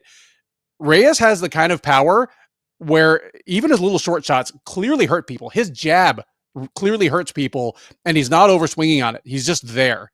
And so, yeah, if you're going to be Nikita Krylov and just come running heedlessly at him, and as Bob Timpson pointed out, like, kind of his step back left is his most effective shot, especially, you know, since he's been back. Like, dude, the guy has 4 knockout wins in the last 9 months. Like, yeah, I love it. I mean, and they're all top 20-ish fighters at worst. Like, he didn't start back from the absolute bottom of the ladder. He took a step down from, like, you know, Prohaska and Blachowicz, but he's not stepping down to like the Zhang Ming Yangs of the world. He's still fighting borderline rankable guys. Yeah. 3 knockout wins. Thank you, Joe Black. Well, he hit Krylov so hard that it counted as 2 knockouts. So, I mean, the upside of, we know what the upside of Dominic Reyes, the ceiling of Dominic Reyes is beating John Jones. Like, that's what he is. He's till this day, and you know, I don't know how long John Jones has been in the UFC. He's the only guy I've thought that has beaten John Jones. He's the only guy I thought that has given John Jones a match. I've always thought the first fight with Glove was just Alexander Gustafsson was overrated. I thought John Jones clearly won that fight. I thought the Thiago Santos fight was extremely overrated. I thought John Jones clearly won one. Yeah, that's the ceiling. Now, I don't think he's that. But I'll tell you right now, I'm enjoying it until the last. Like, I think it's going to end really, really bad. But yeah, man, I'm loving it. Like, I hope he wins the title. Like, I really do. I'm cheering for this guy. Yeah, I'm with you. Like, I'm not buying in yet, but once you follow this sport for a certain amount of time, whether it's as a fan or professionally, you kind of start to crave a little bit of realness. Like, I love fighters that have great one-liners. I love it when fighters have like pseudo fake beef with each other. But like, Dominic Reyes has just cried tears of genuine emotion each time he's won. And it's not like the little just like single tear goes down the cheek like triumph at the end of a sports movie. Like the dude is clearly counting his blessings every time he wins. I'm here for it for as long as it lasts. Yeah, let's do it. Let's matchmake him real quick. I'm gonna go so high. I'm putting him in a number one contender matchup. I'm putting him in a like fight night, probably like an Apex one, but an Apex main event. I'm giving him Carl Solberg. Winner gets a title shot. Oh, see, I was thinking that Olberg might be up next for that already. Otherwise, that works for me. If you don't give him Olberg, the problem with Reyes is he's already fought most of the people above him in the rankings, and he's fought quite a few of the people below him. I was looking at someone like Bogdan Guskov, who has like actually pleasantly surprised since he's been in the UFC as well. He's won like 3 or 4 in a row and has been knocking people out.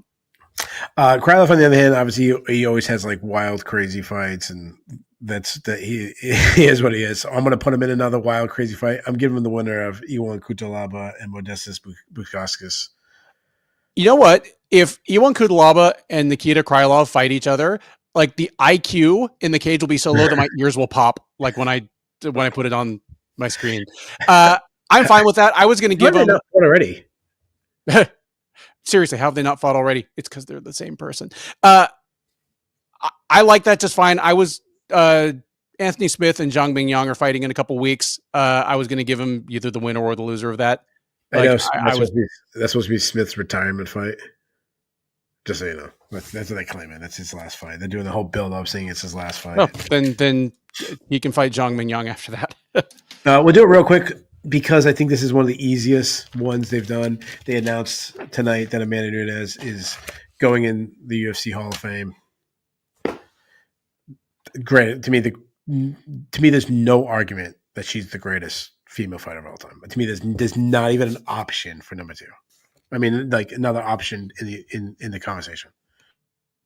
Completely agreed. Like the gulf between her and the second greatest even is kind of wide. Like, yeah, she's unbelievable. Yeah. I mean, if we do an all-time rankings and we include women, it's super hard. But I mean, I name my 4. Throw me Amanda Nunes in the 5. She has a good of a resume. I mean, her resume is up there with anybody. I mean, 5 might be too low.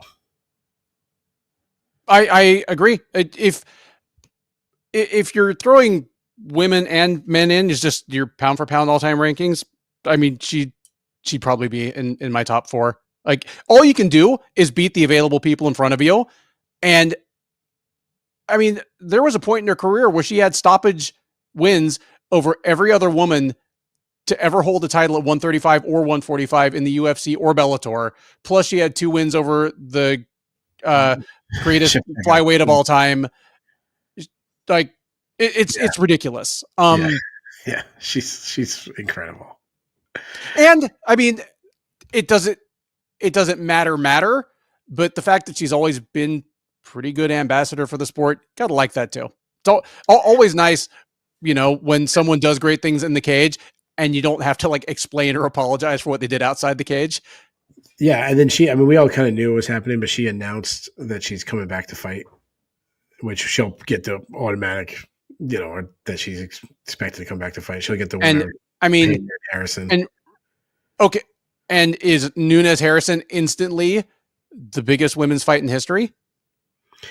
I was thinking about that. It's either that or her and Cyborg. Yeah.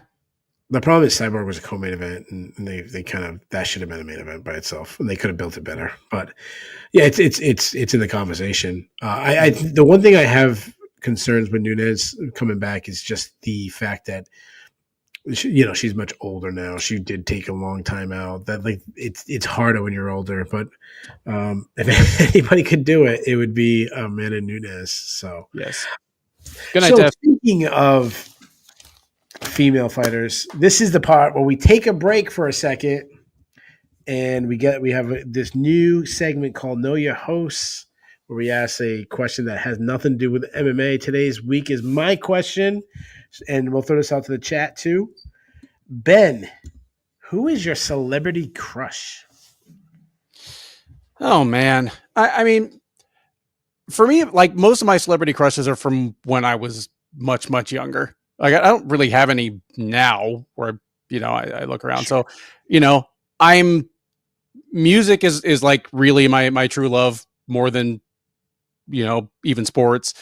And I'm an old guy. So it's kind of singers from the 80s. It's people like Debbie Harry from Blondie, Belinda Carlisle from the Go-Go's, like hot 80s rock chicks. Wow, it goes hot 80 right. So if I'm going like when I was a kid, well, I'm going Miss Elizabeth. Randy Macho Man Savage is I loved Miss Elizabeth when I was a kid. And also what was that girl's name? Saved by the Bell, the real hot one. Kelly from Saved by the Bell. Yeah, the one who ended up being in Showgirls and stuff. I can't remember. No. That was not Jessie. her. No, that was Jessie. The other one. Oh, Kelly. Whatever her name is. I used to always like the other one. She was. I mean, they're all but was much older than me when I was a kid. But I used to. Speaking of TV shows, Full House. The Aunt Becky. Oh yeah, I loved Aunt Becky. But I'll give you one now because I'm not scared. I'll give you one now.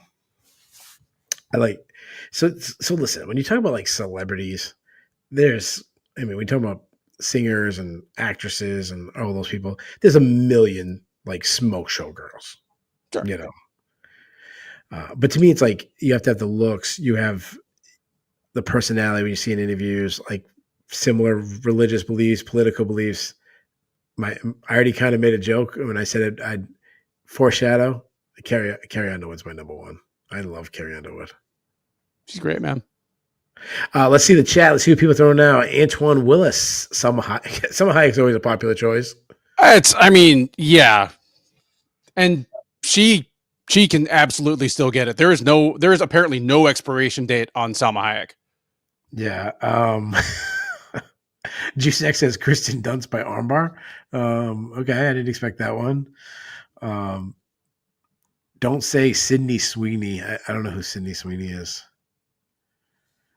She is a current, she's someone that I wouldn't mention because she's like my kid's age and nobody loves a dirty old man. She's like 20. Yeah. Okay. If we're moving into the 90s, Jennifer Love Hewitt. Oh yes, good call, Joe Black. Good call. That's definitely up there. Bob Schiff says LeBron. LeBron James is his favorite. I'm in report. He's got a thing for funky hairlines. Like that's cool. We don't kink shame here. I'm report goes Aaliyah. So Juice X is saying Google her later. Like Sydney, she is a current movie star.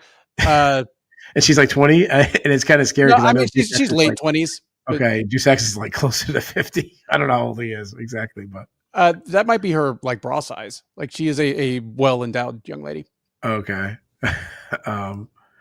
People ask, I don't want to go too off the topic. Antoine was always less. This is my favorite part of the show. He said, who do you think considers the greatest male actor of all time?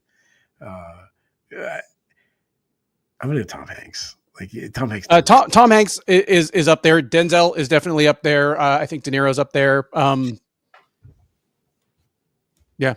We'll bring that up sometime. We'll give it like a top 5, like our favorites or something. But let's go on. Let's move on. We gotta do the prelims.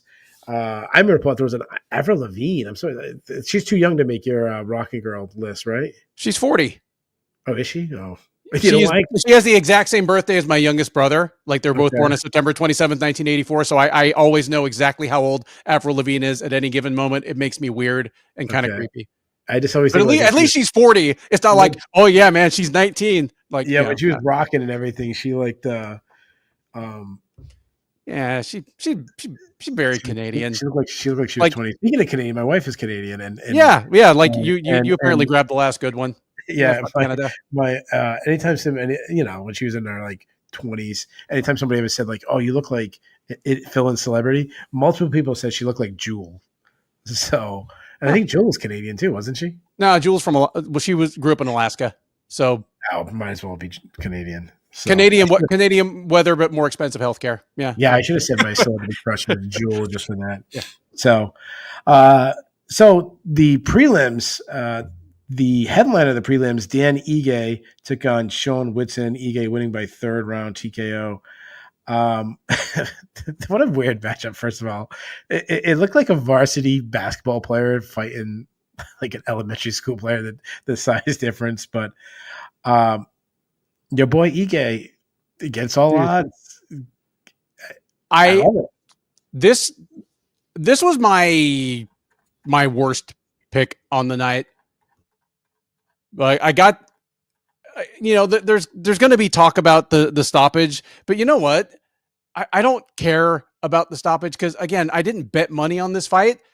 I watched tape. I predicted how I thought it was going to turn out, and I was flat wrong. So who got their hand raised at the end?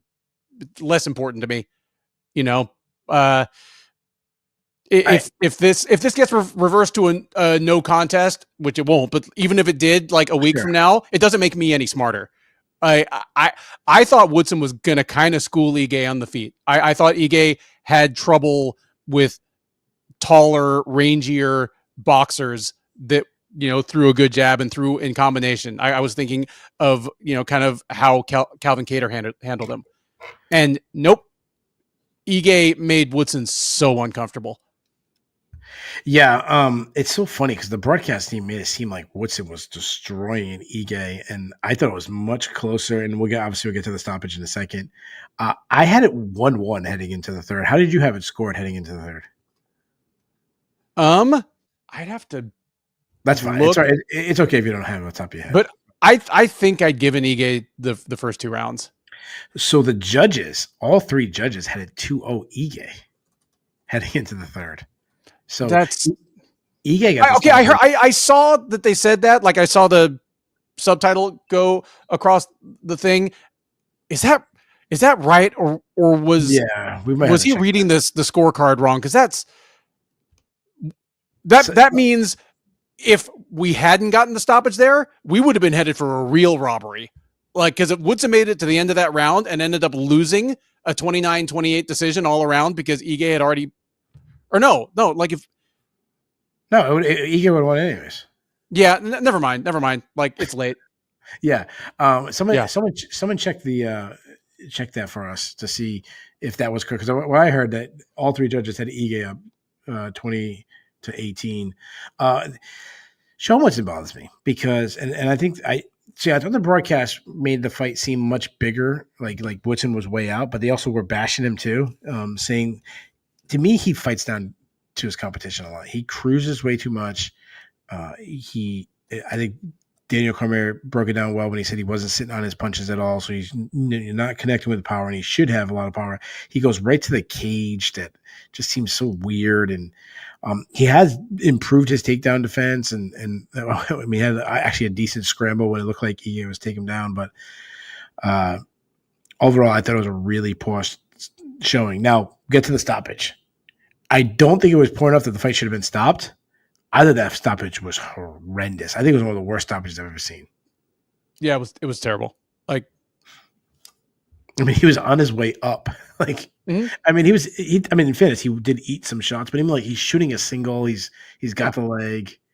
And it's one of those things where I'm not defending it because it was a bad stoppage, but it was a better stoppage when Andrew Glenn started moving than when he got there. Like if he'd stopped it like a second and a half sooner, where Woodson had just taken like 10 or 12 medium strength hammer fists on the side of the head in a row, but before he started to stand up and pick up the leg, it would have been bad, but not like all time bad. It's just one of those funny things where it really does come down to optics. So, I mean, Ige is a tough match for anybody rising up the rankings. I'm gonna let him and this just happened to be this division. I've already matchmaked a bunch of guys, so it's like, oh, who's left? And I'm gonna give Ige Yusuf Salah. I like that. I already used Ige because I said like let him and Pitbull fight, but I like that because it's more about what Zalal has earned. And if Ige is the person who separates the wheat from the chaff on the way into the top 10, Zalal needs that now. In fact, there are plenty of 145ers that kind of need to pass that gate or not. And let Ige grab one of them. Yeah, when it was all fought, and I didn't have the best show in his last fight, but I felt like he was already past Ige at this point. But when it just came down to like who was left when I was looking at guys, and I've already matchmaked everybody. As far as Woodson, I give him Steve Garcia. I think Garcia deserves a big fight. I think it's a fun stylistic matchup. Him throwing those big bombs and connecting on a chin. Imagine he got a knockout. Like he's knocking everybody out. Imagine if he knocks out Woodson. That would be unbelievable. Or there'd be plenty of opportunity for Woodson to come back there too. Yeah. I like that just fine. I threw out Bryce Mitchell. I also threw out Giga Chikadze and David Onama are fighting 2 weeks from today, like the UFC's next card back. Give me one of those guys, winner or the loser. Before that, speaking of winners versus losers, Yan Chanan took on Verna Jandiroba, which was being categorized as number one contenders match, but couldn't even get the headline of the prelims. Verna Jandiroba won a unanimous decision. I will say this. Verna Jandiroba, I mean, she's just a bad stylistic matchup for so many girls, simply because she can wrestle, and not many people can wrestle in the women's division, and she's pretty good at it. She is. I think I started comparing her to Rafael dos Anjos 2 or 3 years ago, and I still don't see any reason to change that. Like, she's kind of a top position bully despite not being that big for the division. Her striking is ugly but effective. Yeah, and being able to wrestle is a rare enough talent. Like, it really is impressive, like how she has come up with an effective wrestling game that doesn't require anything that her body can't provide. Like, you think of people that never really get that. Like Mackenzie Dern still hasn't figured that out. Jillian Robertson really hasn't. Verna Jandiroba has. She's good. She has become somebody who can wrestle. She can wrestle in reverse if she has to, and like she can decide she wants to fight to stay standing. And against most people, it's going to stay standing. She's a problem, and I think she's probably your next title challenger at 115. Yeah, and to her credit, she looked good, but Yan Chanan, to me, made it also an easy route for her. I mean, she was not listening to her corner. Her corner was like, stay away from the cage. She was like backing herself right up to the cage. And at one point she, like, Jandiroba had her in trouble and was like beating her up on the ground. And then she was like able to like escape. And it was her chance to like strike. And she jumped right back in the guard on the, like, what are you doing? What are you doing? But that said, I will say this about Verna. To be in 2025 and to still be as marketable, to be this good, not being marketable, be like a one-dimensional fighter and not be able to like lose. I mean, she continues to win being one-dimensional is super impressive. That said, she is a marking nightmare. She has this boring style. She doesn't speak English. She has no personality. She's not conventionally marketable. You guys can all figure out the fourth part of that. She's not going to be in Maxim, on the cover of Maxim. I don't even know if Maxim's a magazine anymore. She's not going to be on some weirdo's Tumblr of hottest women in MMA. No. Maybe, but if she won the title, would she be the least marketable fighter of all time? I'm trying to think of a less marketable UFC champ, and we've had some bad ones. We have, but no, she would take the cake because she checks all the boxes. She checks the boring. She checks the all the things we said, the boring, the no personality, that doesn't speak English, that doesn't, that said, even though she's on this run and she's won fairly easily, I think Whaley is such a bad matchup for her. I know the UFC doesn't want her to fight for the title. They've done everything possible. Eventually, you have to have them, give her a shot. I just get it over with the UFC. Like Whaley's not losing to her. See, that's the thing.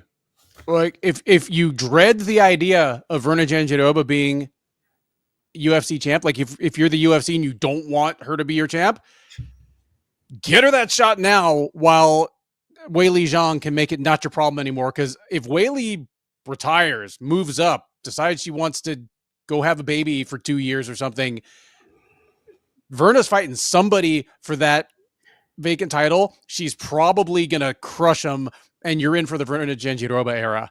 I mean, if they did a vacant title, say like Weili does move up, and there's definitely the possibility of that happening, if you're the UFC, you have to give her Tatiana Suarez. Even though Tatiana just fought for the title, just lost, she's the only person that maybe, and I would favor over Virna because of just the style. Like Virna's gonna try to wrestle her, and she can't. I agree, because the only other person that I'm sure is a better wrestler, Lupe Godinez, has She lost. fight IQ of that's thank you. Yeah. And just, if they fought against, like, she would find a way to low IQ the fight away anyway. Yeah. You call her up and you're like, hey Kayla, I know you like this like weight cut and stuff thing. You say you have it down now. Can you make 115? So you're doing the Weili fight. Yeah, I'm doing the Weili fight. What are you doing with Jan? Here's the thing. It's not like Jan is on a bad losing skid or anything, but to me, she's proven that she's not title material.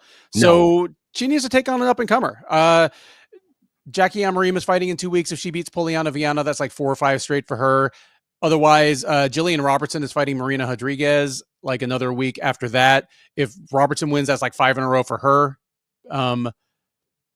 It's more about what the other fighter deserves at this point than Jan. I agree. I'm giving her a striker though, because this poor girl, the 2 of her last 3 fights, she's just been out wrestled so bad. I'm giving her up and comer. I'm giving her a Loma. Give me Loma. Loma, and watch Loma just wrestle the shit out of her. You know what? The way she's been fighting lately, she might. Real quick before we move on, there was one of the worst fence grabs you'll see. I have this. I know people. I don't want to go down like fouls and MMA. I feel like we talk about it every week. I have this thing when it comes to fence grabbing. To me, that's like the worst foul. I understand why, because it's never intentional. I mean, sorry, it's never accidental, and it's almost always fight altering. It's like, yeah. So there's times when, I mean, we've all seen it. Like we can say, oh, we need to take points for illegal eye pokes, and I totally agree. I don't think it's going, but we've all seen ones where like, oh, that was clearly an accident. Like it happened, but it happens. But it shouldn't happen. And I mean, there's falls in basketball that was an accident. You go reach for the ball, you hit the hand. They don't go, oh, he accidentally reached in. But you get my point. Yeah. I have this thing when it comes to fence grabs. Not only should it be a point, but if the opponent doesn't get the takedown, they should be rewarded with a takedown. See, that's the part that bothers me, because that just feels like at that point the official has inserted themselves into the fight too much. I would rather have an instant point deduction. All right, who's the best? Who's the best grappler in MMA? You're saying if the fight hits the ground, they finish it. Islam Makhachev. Okay. Say you're putting it on Islam Makhachev. You're up 4-0. You're about to win the title. All right. Mm-hmm. And he shoots in for a takedown. He's got you. This is it. He takes you out. You're gonna win. All right. Let me grab the fence. Now I don't get taken down. You take a point from me. Okay, fine. And I still win a decision. Yep. You still win a decision. You've successfully gamed the rules. If you do it early enough in the round, if you need a second fence grab, maybe you're getting disqualified. Oh yeah, absolutely. Yeah. So they asked her, how do you get a takedown? I think so. So Drusek says if they get a takedown, hard to land in guard, half guard, butterfly hooks. I think it's up to the judgment of the ref. Like you're in a double. Like how does most doubles finish? How does most singles finish? How are they going to fall if the fence grab didn't take place? Anyways, I remember Rashad Evans took down Tito Ortiz. Tito grabbed the fence. Rashad got the takedown, and then he got a point anyways. And I'm like, dude, that's freaking awesome. And that's how it should be anyway. But we don't want to. It's 3:00 in the morning. We don't want to go too far down that route. And we still have, we actually have quite a few fights to. We have half the card. Through. Yeah, but well, these ones we'll blow through a little quicker as we go down. Jim Miller took on Chase Hooper. Hooper winning a unanimous decision. Dude. Some people were bashing Hooper's performance. What are these people talking about? I think it looked freaking fantastic. I'm sold. Here's the thing.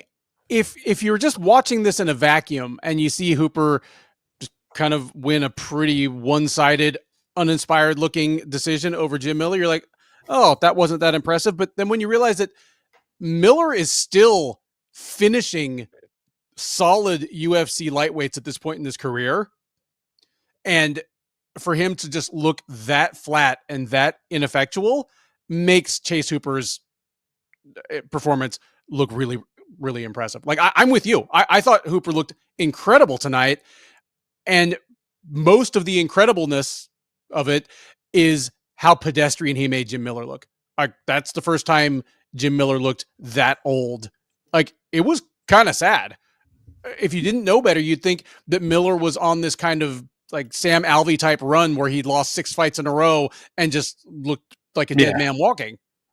But no, like he finished Damon Jackson like 6 months ago. He'd won like 3 of his last 4 coming into this. Yeah. Yeah. And yeah. So the one thing, so I was blown away, and I'll talk about Hooper in a second. But to me, like Miller started off pretty well at the first like 3 or 4 minutes. Like he was looking pretty good. But I was sitting there and watching, I'm like, the pace is too fast for him. Like he's not going to be able to sustain this. Like this is, even though early on Hooper was losing, I'm like, Hooper's going to win this fight if Miller doesn't finish it. I'm like, right now, because. And if that was their game plan, that's brilliant. Yeah, absolutely. I was like, that's way too fast. Miller's going to gas out, and he kind of didn't. Now he's still like a tough son of a bitch, so he made it to the distance. But Hooper, I mean, dude's got experience now, a lot of experience already in the UFC. He's showed improved wrestling, improved striking. I mean, the fight hits the ground, he's an absolute wizard on the ground.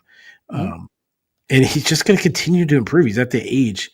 I tweeted out that it wasn't that long ago that Hooper being in the UFC was considered a joke. Oh yeah. Now it's not out of the question that he's a contender. Like I'm not saying he's a contender, yet, but no, it's like a kind of budget version of what Paddy Pimblett has done.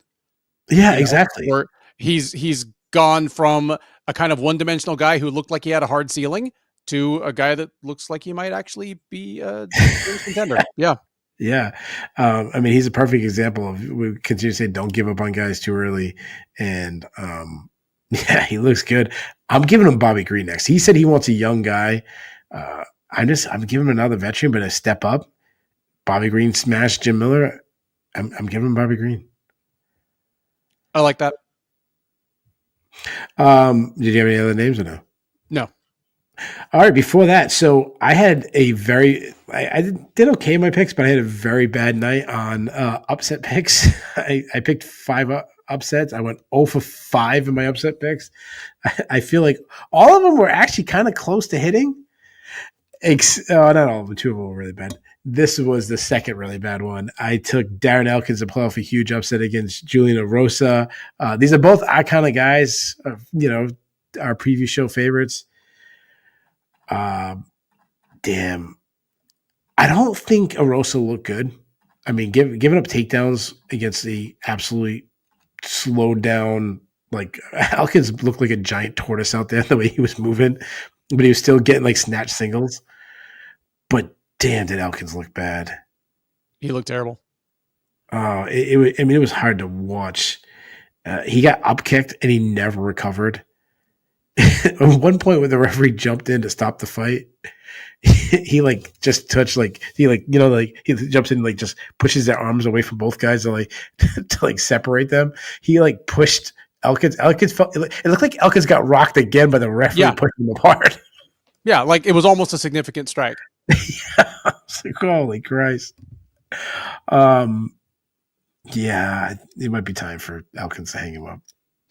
I'm with you. And yeah, Erosa, he's never going to be a comfortable guy to root for. I mean, the whole charm of Julian Erosa's game is that whatever you do, you're probably going to have a chance to make it work against Julian Erosa, even if it's like 40-year-old Darren Elkins is like slow ass wrestling. But yeah, what Erosa has coming back the other way in terms of his offensive output, the diversity of it, like the different strikes he throws that take advantage of kind of his long frame, and then obviously his submission game. He's a scary dude. He's a lot of fun. Yeah. Before that, Cedricus Dumas took on Michelle Olsejak. Olsejak winning by first round TKO. Not. Sorry. Talk to me about the stoppage. What do you think about the stoppage? I wouldn't have minded seeing Dumas take a few more punches. Because of Dumas who is, or you just think it was an early stoppage? It was probably a slightly early stoppage, and we don't know how long we'll get to enjoy Cedricus Dumas. So anytime he can take a couple more punches, yeah, I'm here for it. Yeah, taking his personality out of it alone. I didn't hate the stoppage. I don't think if the referee let it continue, I'd be okay with it in the competitive sense, not the dog and Dumas sense. But on the flip side, I had no problem with the stoppage because he gave him opportunity. He kept telling him, I'm going to stop it, move. And he was blocking most of the shots and most of them weren't getting through. But he told you, he warned you, like, that's on you. Yeah.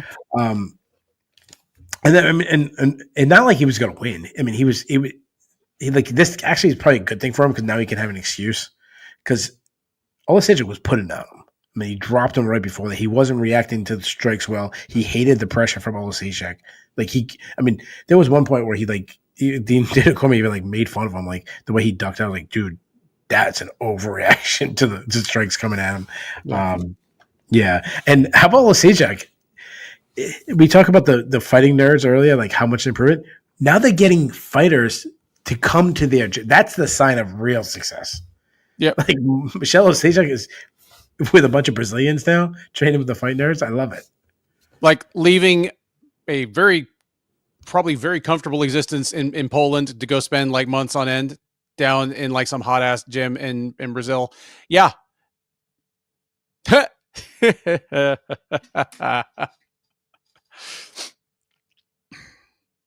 Yeah. You went mute, Keith. Sorry, I was I was swearing about New England MMA, so I had to mute myself. Super Jaji take on Mitch Raposa, winning a split decision. Tyson Chartier was not happy with the decision. How did you score it? 30-27 Sumu Darji. I gave him all 3 rounds. I did too. I don't know who it was. I think it might have been Adam Martin, or maybe it was Sean Sheehan. You know how you like go on Twitter, you get like sometimes like the same people get suggested when you scroll through people you comment on. One of the most underrated tweets I saw was someone said, a boy named Sue. Sue Madaji, nice job. MMA decisions had 11-1 for Sue Majari, so I don't know what they're complaining about. Raposa had nice like entries and he tried wrestling. And I know people are going to say, oh, well, last week, who was the guy? Feeney, when he beat Valentine, like he wrestled, didn't land any damage. And that'll be the argument. Like if Mitch be like, I did the same thing. The only difference is he had control time and his opponent didn't do anything. Valentine didn't land strikes. Majority was getting back up and landing strikes when they were, from distance. And that's why I scored all 3 rounds. And the range was too much. On the feet, the range was too much for Mitch, and he didn't throw enough. That's kind of a lesson, that several fighters learned or at least should have learned tonight. Like ultimately, to have a chance of winning the fight, you need to throw strikes. It sounds simple, but Before that, Trayshawn Gore entered the octagon like a 4-1 underdog as he took on Marco Trulio. I thought the fight was going to be much closer. No, it was like it should have been like a 12-1 underdog as Marco Trulio absolutely destroyed him. He looked incredible. He beat the brakes off of Trayshawn Gore. Really in a way that nobody else has.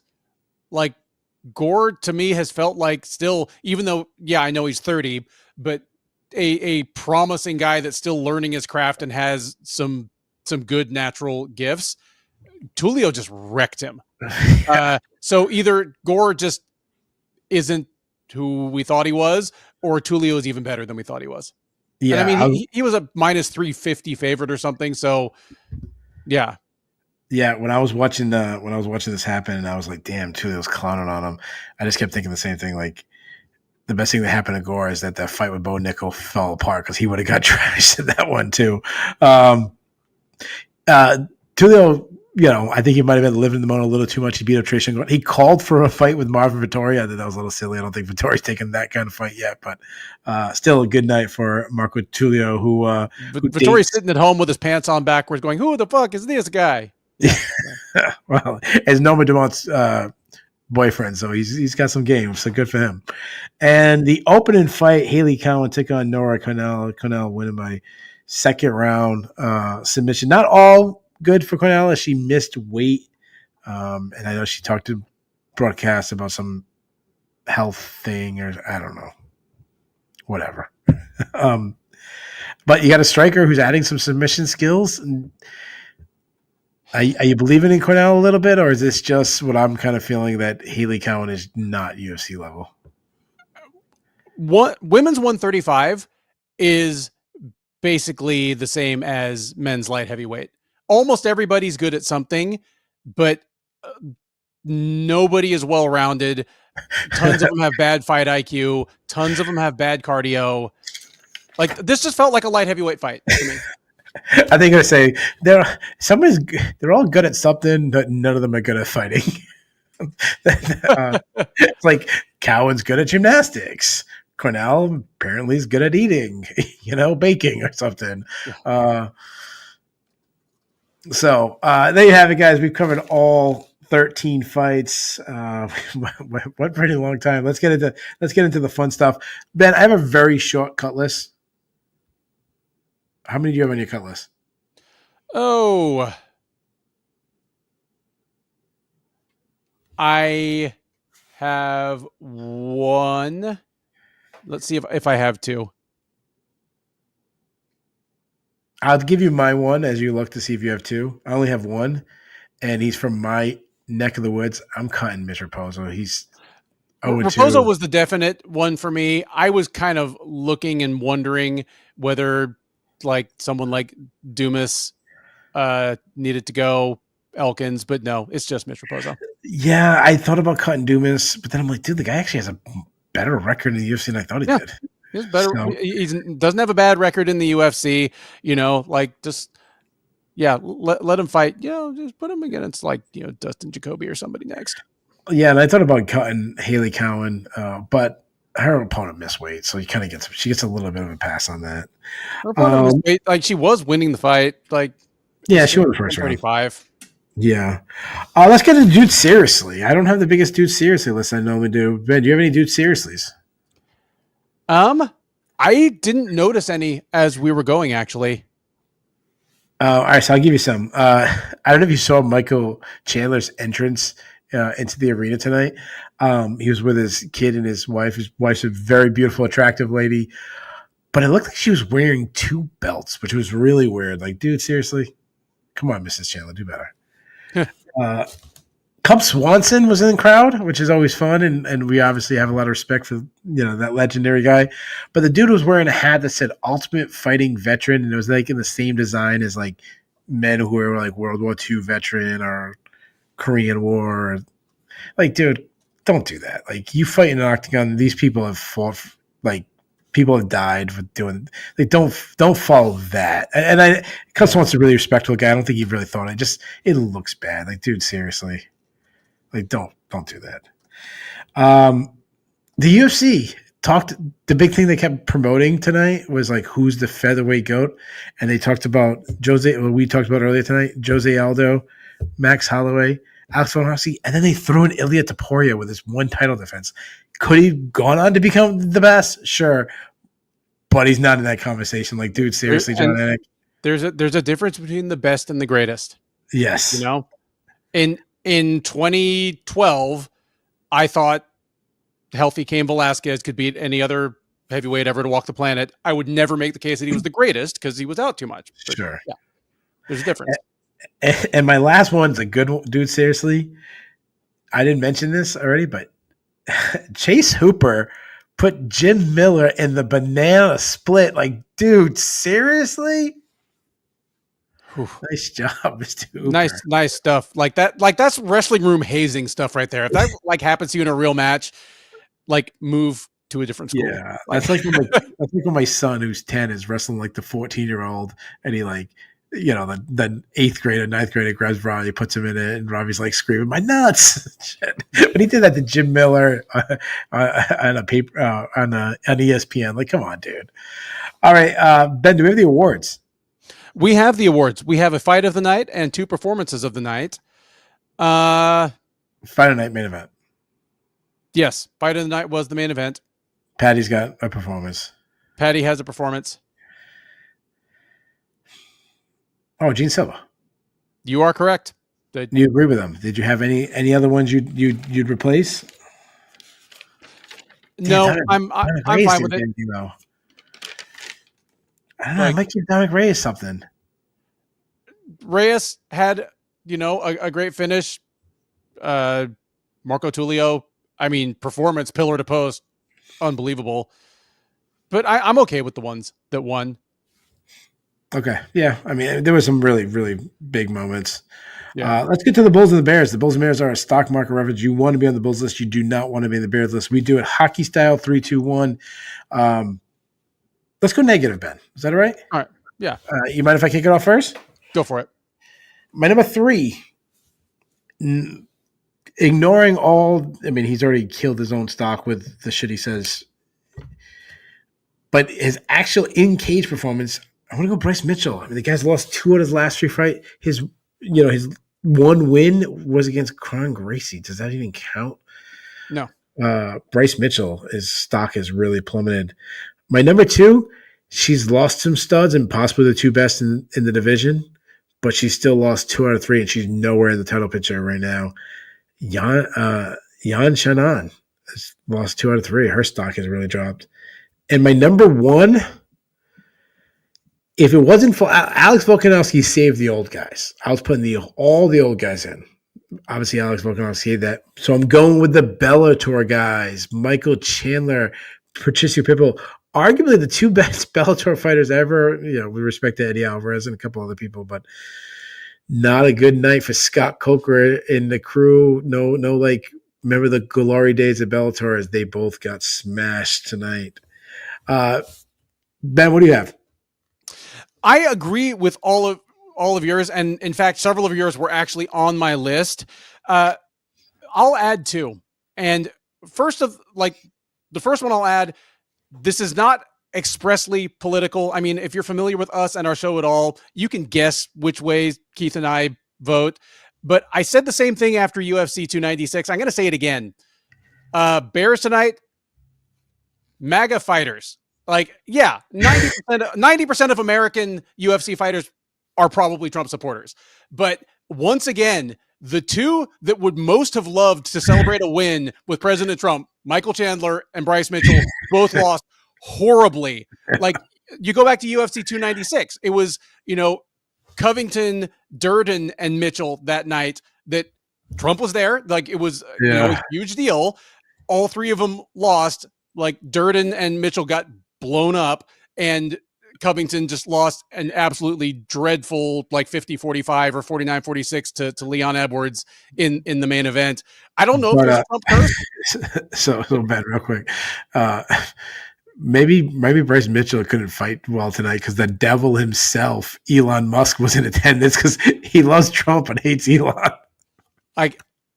Maybe Elon's the one sending him like weird dreams of women trying to get him to violate the sanctity of his.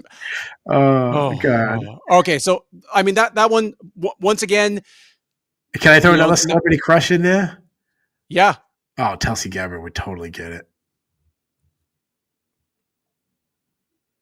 All right. I'm gonna leave that. No, one completely. I'm gonna leave that one. No, I don't know, man. I don't know. You get some high state.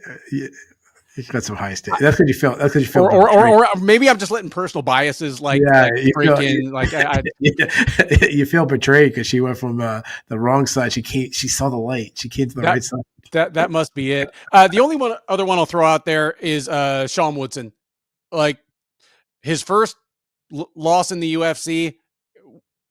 Again, you knew he was going to lose eventually, whether you think he's a future contender, future champ or not, but to lose the way he did to the guy he did, because he basically got his ass kicked by a fringe top 15 guy whose own best skill is striking. And he got schooled by Danny Gay. So that's a rough look for Sean Woodson.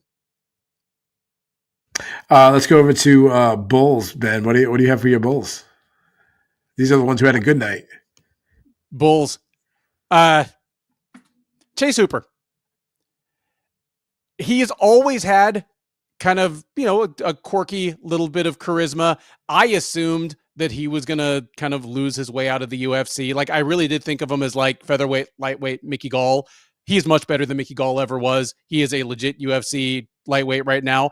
And he may become one of those guys who is recognizable and marketable enough that he can hold down prominent card placement without actually being in the title picture himself. Like he may be able to get into like a Diaz Cerrone type ground where he gets some notoriety that isn't strictly tied to his wins and losses. That'd be a good place for him to be. Paddy Pimblett.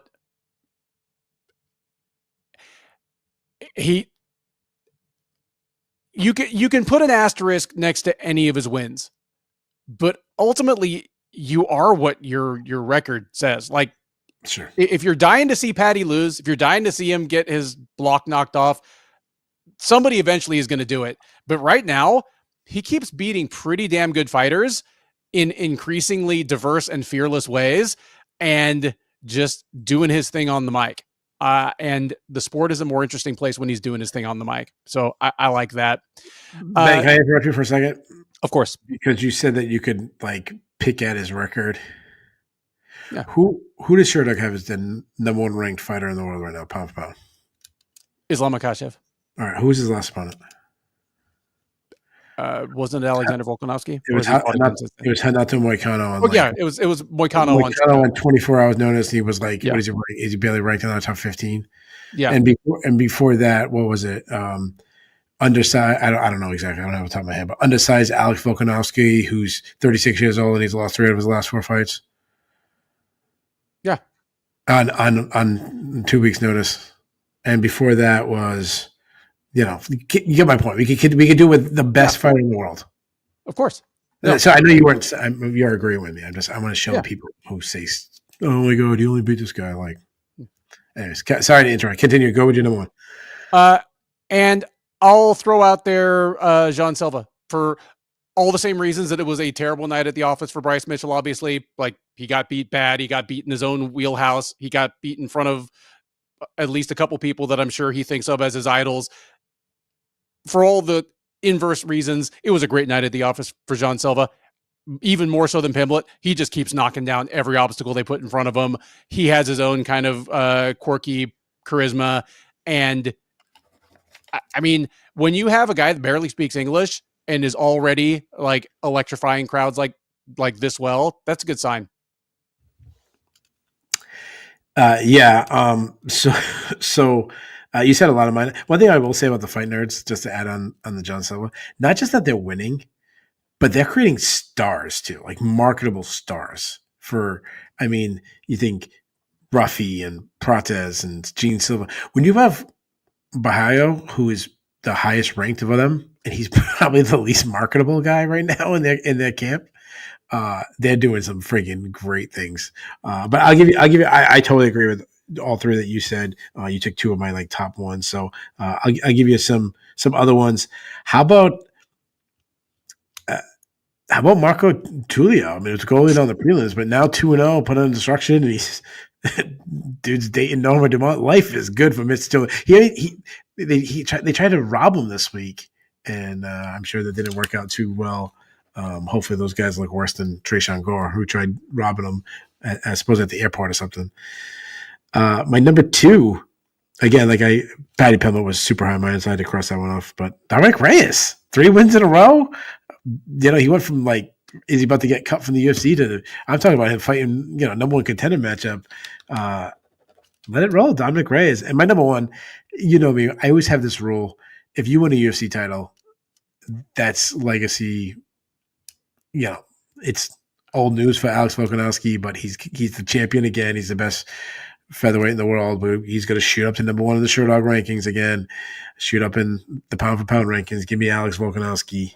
I think the greatest featherweight to ever do it. Ben, what was your grade for the card?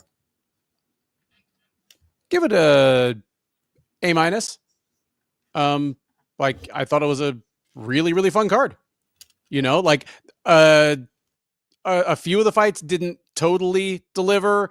There was a little bit of the officiating weirdness or judging weirdness that always leaves a little bit of a bad taste in my mouth. But the main card was mostly sensational. We had candidates for knockout of the year and beatdown of the year. Yeah, good card. Yeah, I'm gonna go a B plus. It was really, really good card, so I'm pretty happy with it. Usually, always the hardest question to answer. Who is your listener of the night? Oh man, I mean, Portia murdered me and fled the scene when she said that light heavyweights are so dumb that their contracts are signed in crayon.